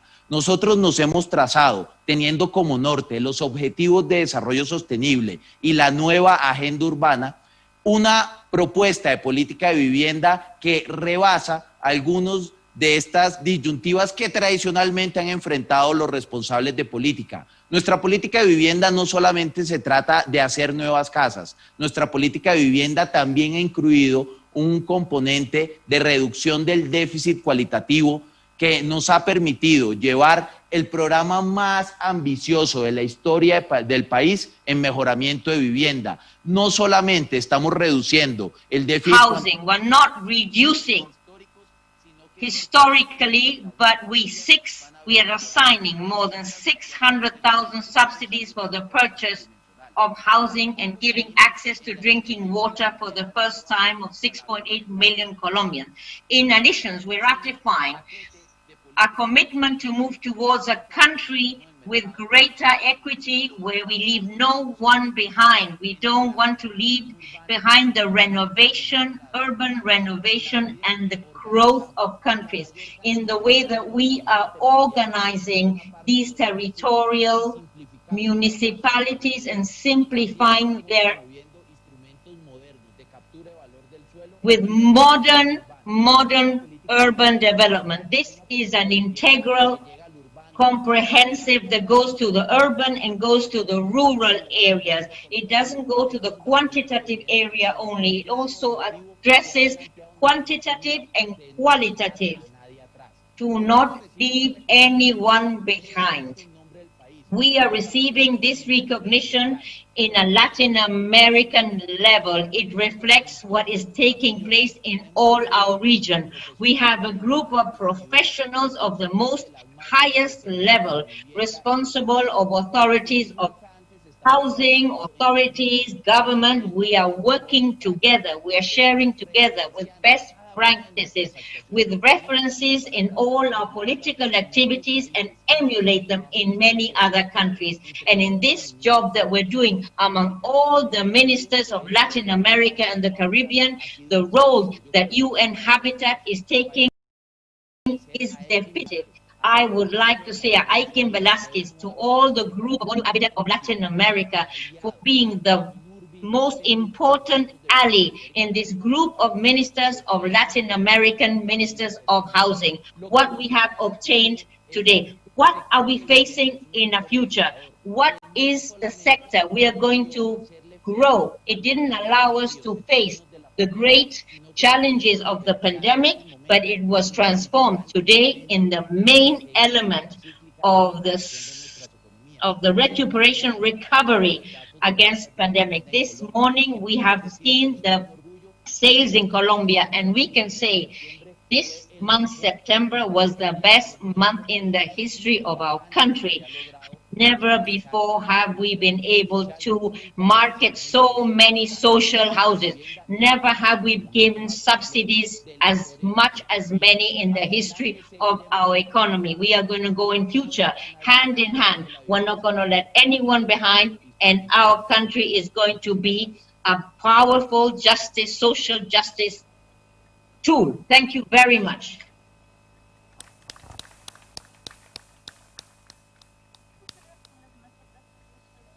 Honorable Mr. Malagon, the Minister of Housing, Cities and Territories.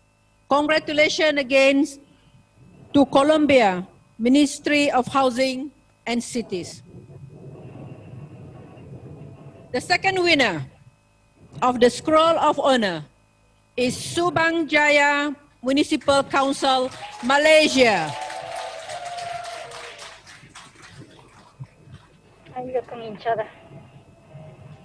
The award is for Subang Jaya's holistic and integrated approach to affordable housing and community empowerment. Here is a video about the work of Subang Jaya. Please.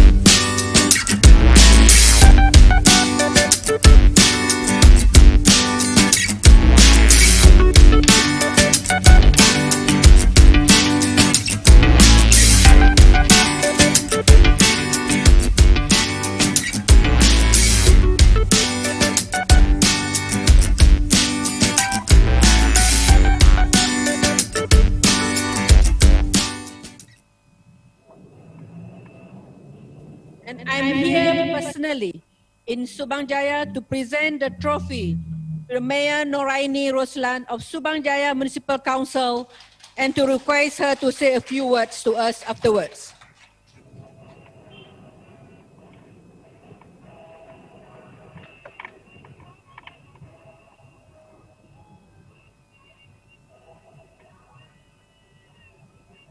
¿Qué va a hacer el alcalde? Solo...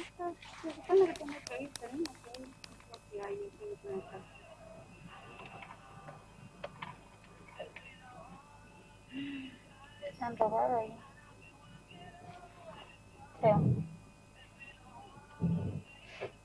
Assalamualaikum warahmatullahi wabarakatuh, and a very good day to all our colleagues in Surabaya and the rest of the world. Honorable ED of UN Habitat, Datuk Sri Maimunah binti Muhammad Sharif, Your Excellencies, Honorable Ministers, Honorable Mayors, distinguished guests, ladies and gentlemen. Subang Jaya City Council is truly grateful to accept the UN Habitat Scroll of Honor Award today. As in many cities across the globe, Subang Jaya City's residents come from all walks of life. Around 5% of the city's total population, involving approximately 10,775 families, live in low-cost flats in units that measured 650 square feet. These houses are scattered around 122 locations in the municipality. Even though the majority of these units are individually owned, the City Council, as the Commissioner of Stratified Building, have to intervene into their challenges of poor maintenance, lack of cooperation among residents, dirty and dilapidated public areas, not to mention issues concerning the residents themselves, such as financial, education, employment, and social problems. Since 2018, Subang Jaya Municipal Council have embarked on the flat adoption programs with 2 local low-cost flats as pilots. We enlisted the University of Technology Malaysia to design and lead the program in one site and try our own approach on the other project. By 2019, we were confident enough to replicate the project to 24 other sites, whereby each of the 24 city councillors is assigned 1 low-cost flat that need most attention within their area. The councillors are assisted by 3 special task officers and a budget allocation of 25,000 ringgit as seed fund to initiate a cleanliness, recycle, community garden, placemaking, and entrepreneurial projects. An impact measurement done on economic outcome at the 2 initial projects saw an increase in income, new skill, productions of sellable goods, and creation of budding entrepreneurs, on top of a much cleaner, vibrant, and harmonious living environment. By 2020, 3 of the 24 project sites are able to mentor 3 other sites. We hope to upgrade the outlook and livelihood of all 122 low-cost sites by 2025. Needless to say that a lot more needs to be done, but what started as an aspiration to empower the bottom 10% of the city residents has evolved into a program that promises to leave no one behind and to elevate the quality of lives for the less fortunate among us. It is Subang Jaya's hope that this program be the inspiration for other cities around the world in their effort to make our cities more livable, inclusive, and a happy place to be. Once again, I thank the UN Habitat for honoring Subang Jaya with this prestigious award, and to all the councillors, personnel, residents that make the project possible. Terima kasih banyak-banyak.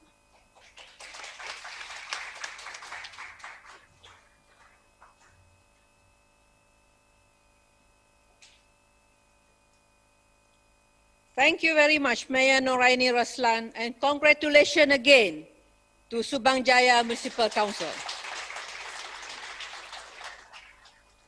Our next winner is Community Impact Nepal from Kathmandu, Nepal. The award is for empowering entrepreneurs to produce eco-friendly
make a real change, never ever give up. Thank you so much.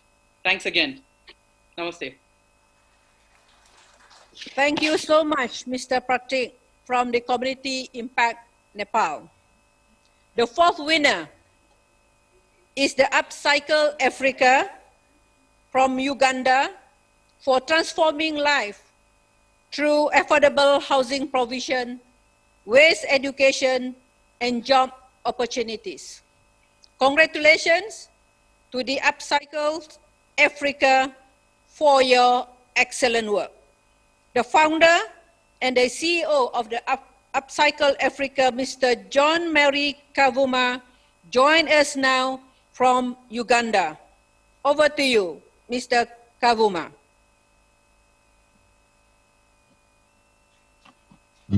I'm very happy to be virtually here. Good evening, good afternoon, and good afternoon to everybody around the world. We are so excited to be here and to be among the awardees for this UN Scholar of Honor Award. I would like to thank the team members and everyone who has been able to be part of this journey. This journey has been so difficult. For example, personally, I grew up as a poor orphan in a remote and rural area in Uganda, where housing was really a challenge. One day, a bad incident happened where our house collapsed because of huge accumulation of plastic waste in a trench next to our house. And this caused me getting a lot of injuries on my head. And my grandmother, my only beloved grandmother, died from the injuries she suffered. So I decided to turn this painful and difficult past into a motivation of creating a social business that is standing for uplifting the lives of marginalized groups of people, as well as providing affordable homes to people in rural communities especially. So at Upcycle Africa, we are constructing affordable houses from plastic waste as a raw material, while empowering communities, especially the youths, on the way they can be able to turn plastic waste into eco-building materials. Since our inception, we have been able to construct over 117 houses in different parts of Uganda and Africa. Fortunately, for example, we constructed a house in South Africa where we also trained youths on the way they can be able to replicate this idea to their own communities. We are partnering with different organizations in Nigeria and Ghana on the way they can be able to use plastic waste as a resource, as well as creating or constructing homes for people in communities. We have been able to construct other homes in refugee camps in Uganda, for example, in one of the biggest refugee camps in the refugee settlement, where we have been able to construct homes which are acting as both houses for residentials, as well as learning centers for refugees, so that they can be able to get or to unleash their potentials through those houses. And we've been able to construct other houses in different, another refugee camp, that is Nashiva Refugee Settlement, where we have been able to construct over 20 houses now. So we are so proud to be part of, to be honored and get this award. And to us, this means a lot, and to the community that we are working in. Thank you so much.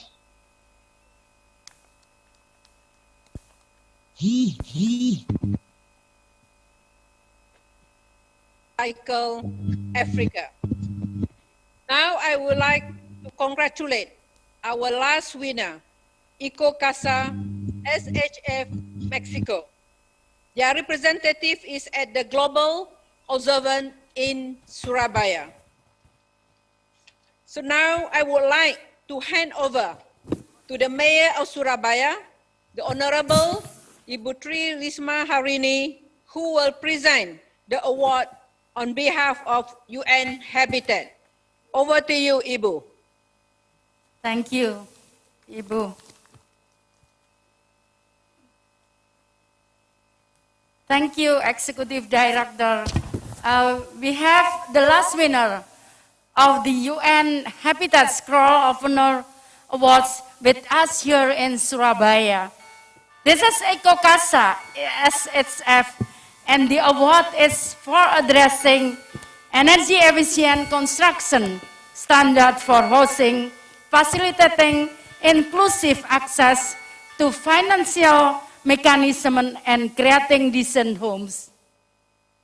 Here is a video about the work of EcoCasa.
All the way to here, to Surabaya, to receive the plaque which I will present on behalf of UN Habitat, and we will then hear a few words from Dr. Alvarez.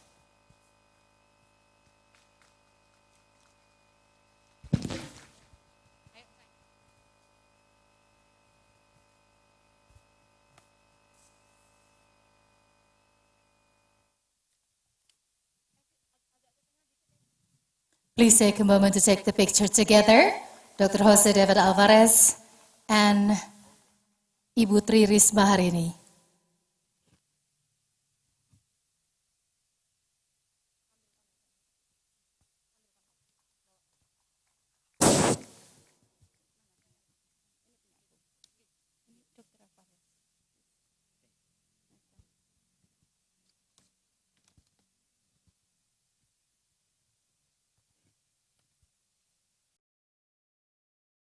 And her Executive Director, Mrs. Maimouna Mod Sharif, for selecting CHF EcoCasa as a program that promotes adequate, sustainable housing and supports sustainable urban development.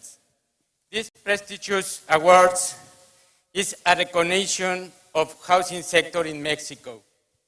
Today, on this World Habitat Day, under challenge, Housing for All, a better urban future, the countries need to increase opportunities, availability, and affordability for low-income people. One initiative, it can be develop a social bonds with the support of wealth countries in order to use these funds for economic recovery.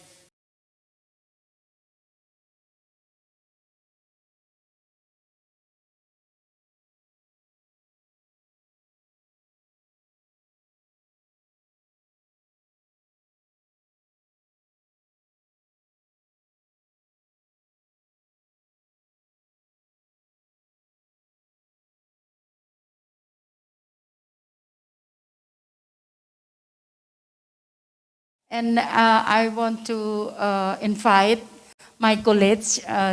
We call it Forum Pimpinan Daerah, Forpimda, from Surabaya. There's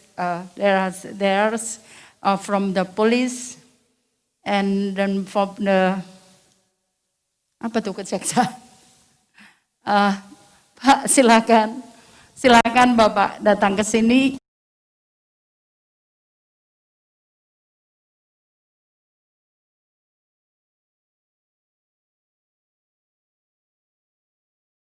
Enggak kelihatan, sudah pulang. Ya, saya mohon menemani kami, Bapak.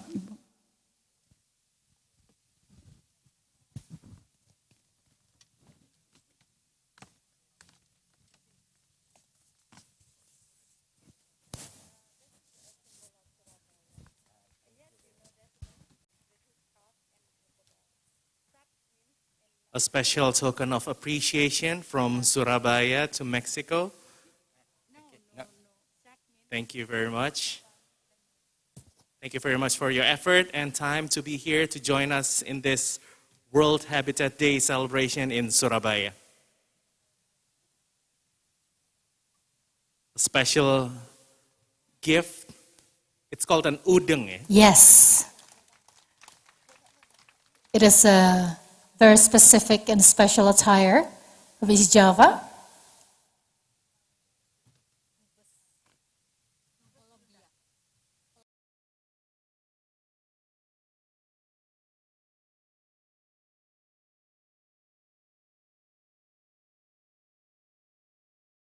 Invite a special guest also. We would like to invite His Excellency, the Ambassador of Colombia, Mr. Juan Camilo Valencia Gonzalez, to join us on the stage.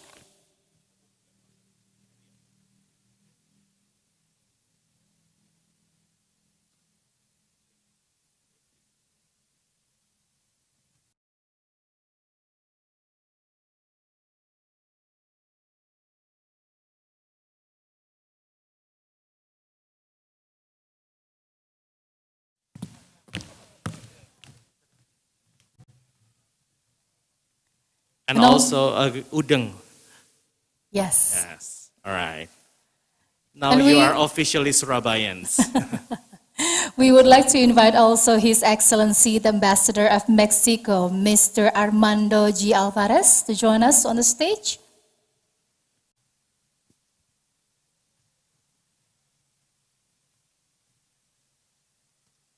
So this udang is also a reminder that you have a home away from home, right?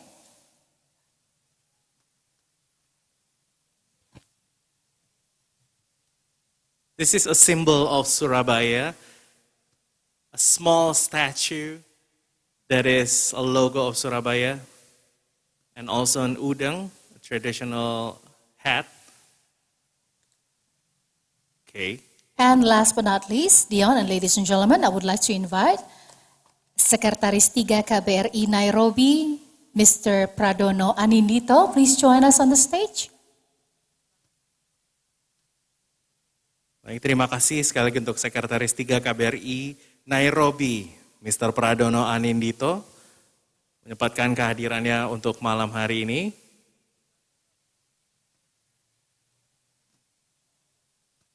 Please take a moment to receive the udang and the souvenir and to take the photo together with Ibu Tri Risma hari ini.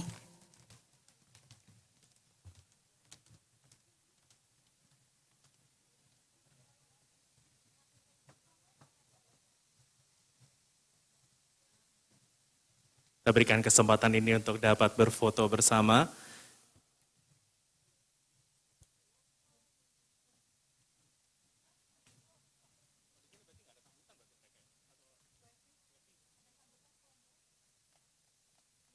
Ladies and gentlemen, can I hear a round of applause for this beautiful collaboration? Thank you very much.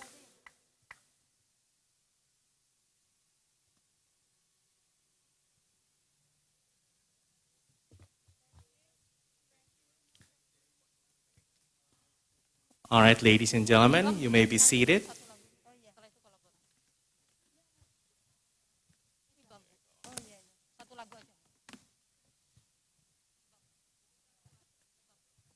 And now, Micha, we are going to move on to our next agenda. Yes. We are going to be entertained by a special musician. proud Surabayans also. Yes, indeed. But first of all, congratulations to all the winners. And we have now come to the end of the official opening ceremony of the global observance of World Habitat Day. And ladies and gentlemen, we would like to thank you so much for joining us. And we hope that you will be with us again tomorrow for the three high-level roundtables. Yes, indeed. And of course, ladies and gentlemen, for those of you here at the Surabaya City Council, please enjoy the dinner provided. Bapak dan Ibu bisa menikmati hidangan yang sudah disiapkan pada malam hari ini. So we do hope that you enjoy every single East Java cuisines or delicacies. This is a set menu. This is a very rare moment when you are being served. Usually we just do a buffet style, but this time we do the high standard of health protocol. That's true. But ladies and gentlemen, we hope that you will enjoy the special culinary here in Surabaya. You will taste all the spices from Indonesia. I hope that you will enjoy your dinner for this evening.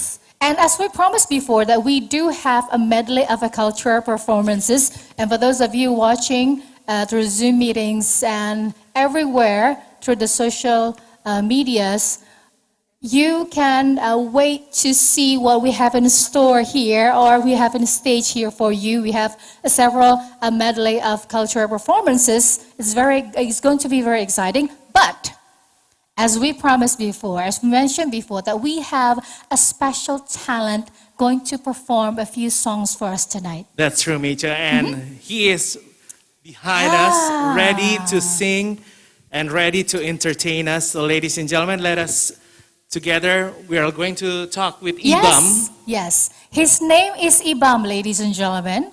And he has a vision impaired. But the very special about Ibam is taking care of Surabaya City Council together with some friends. But last year, if I'm not mistaken, he went to Liverpool to learn more about independence, more about how to deal with life with vision impairment. Okay, so Ibam is bigger every year, right? Yeah, I know that. And the most important thing is in every event, the mayor of Surabaya will invite Ibam to entertain all of their guests. And in every event, Ibam will perform and will sing to entertain all the international guests for international events. Yes. And usually, Ibam will have special songs that Ibu Risma is his favorite of her. So, how are you, Ibam? Hi. Halo Ibam, selamat malam. Selamat malam. Selamat malam, Ibam. Kapan kita terakhir ketemu Ibam ya? Kayaknya tahun lalu ya. Last year we met you. Okay. Ibam sekarang sudah umur berapa? 15 tahun. 15 years old. Okay, so you ready? What kind of songs that you want to play tonight?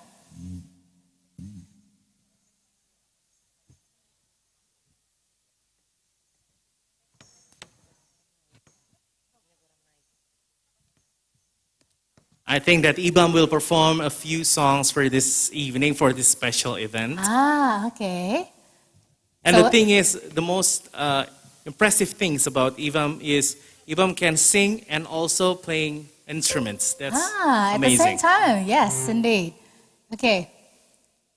Are you ready? Ready. Are you going to sing a dangdut or keroncong or pop or even a K-pop song probably coming to mind? No? I think he is already prepared to sing. Okay. So ladies and gentlemen, one more time, can I hear a round of applause for Ibam?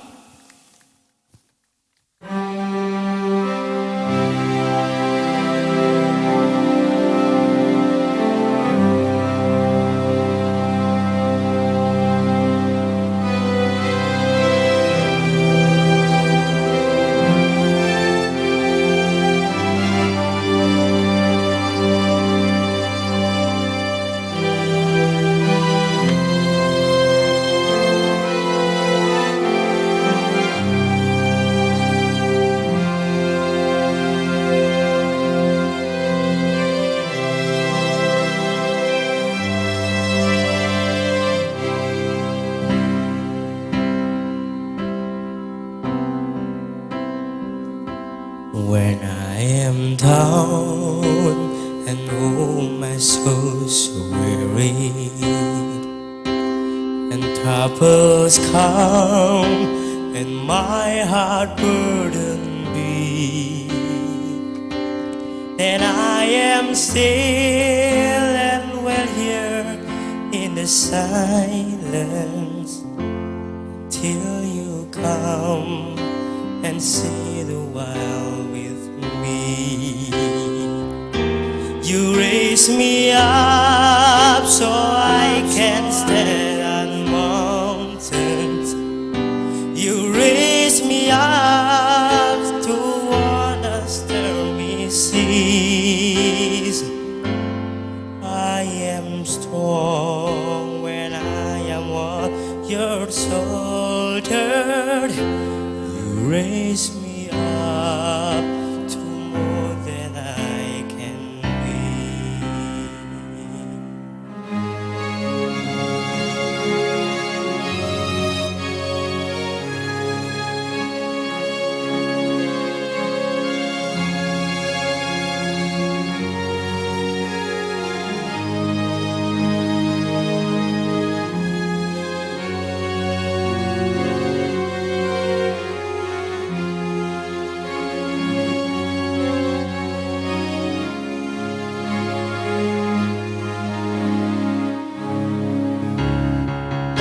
You raise me up so I can stand on mountains.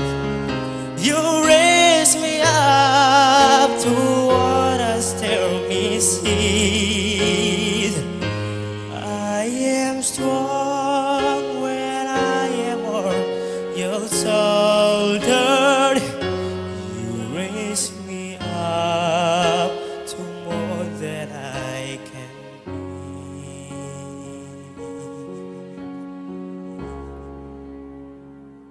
You raise me up so I can stand on mountain. You raise me up to walk on stormy seas. I am strong when I am strong from waters. You raise me up to more than I can be. You raise me up so I can stand on mountain. You raise me up so I can stormy seas. I am strong when I am on the soldiers. You raise me up so that I can be.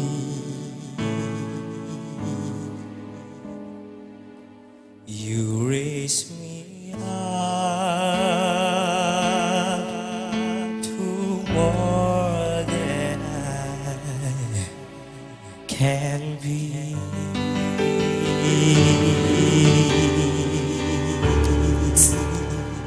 Thank you. Ladies and gentlemen, Ibam. Thank you very much, Ibam, for a special performance this evening. You always makes us proud every time you perform on this very stage. Thank you very much, Ibam. Okay, Ibam, thank you so much. Ibu, satu lagu ya Bu ya. Karena di belakang juga masih ada beberapa talenta yang sudah tidak sabar untuk bisa tampil juga. Betul sekali, because as we promised before, we do have a medley of cultural performance. Ladies and gentlemen, we have now come to the end of the official opening ceremony of the global observance of the World Habitat Day. One more time, congratulations to all of our winners. And thank you so much, everyone, for joining us. And we hope that you will be with us again tomorrow for the 3 high-level roundtables. Okay, my name is Micha Yusuf. And my name is Dion Edward. And now please enjoy the cultural performance through your screen. Ladies and gentlemen, enjoy.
Surabaya, bintang 5.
cahaya penyinari jiwa dan raga.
Samakdosyoko saweko.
Seri arek Surabaya, arek Surabaya.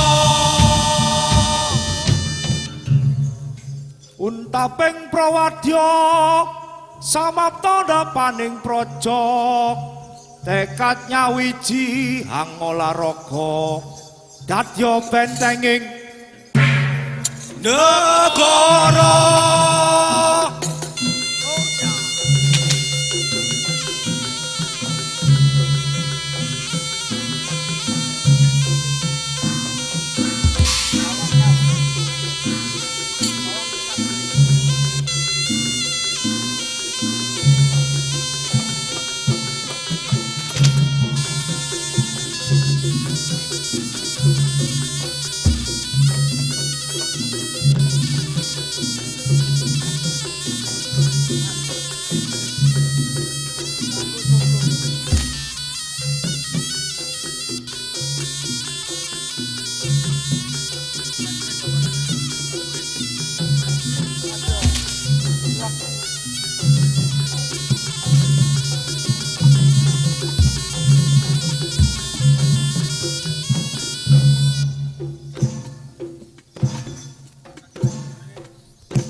Nombelo nuso bangsa.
So ladies and gentlemen, this concludes our evening. This concludes our agenda for this day. In this beautiful traditional performance of Surabaya and East Java. We thank you very much for this lovely evening. We do hope that our hospitality makes you feel like Surabaya is your second home. And we do hope to see you again somewhere, and probably somewhere next year. Yet another international event here in Surabaya. My name is Micha Yusuf. And my name is Dion Edward. Have a pleasant evening. Terima kasih.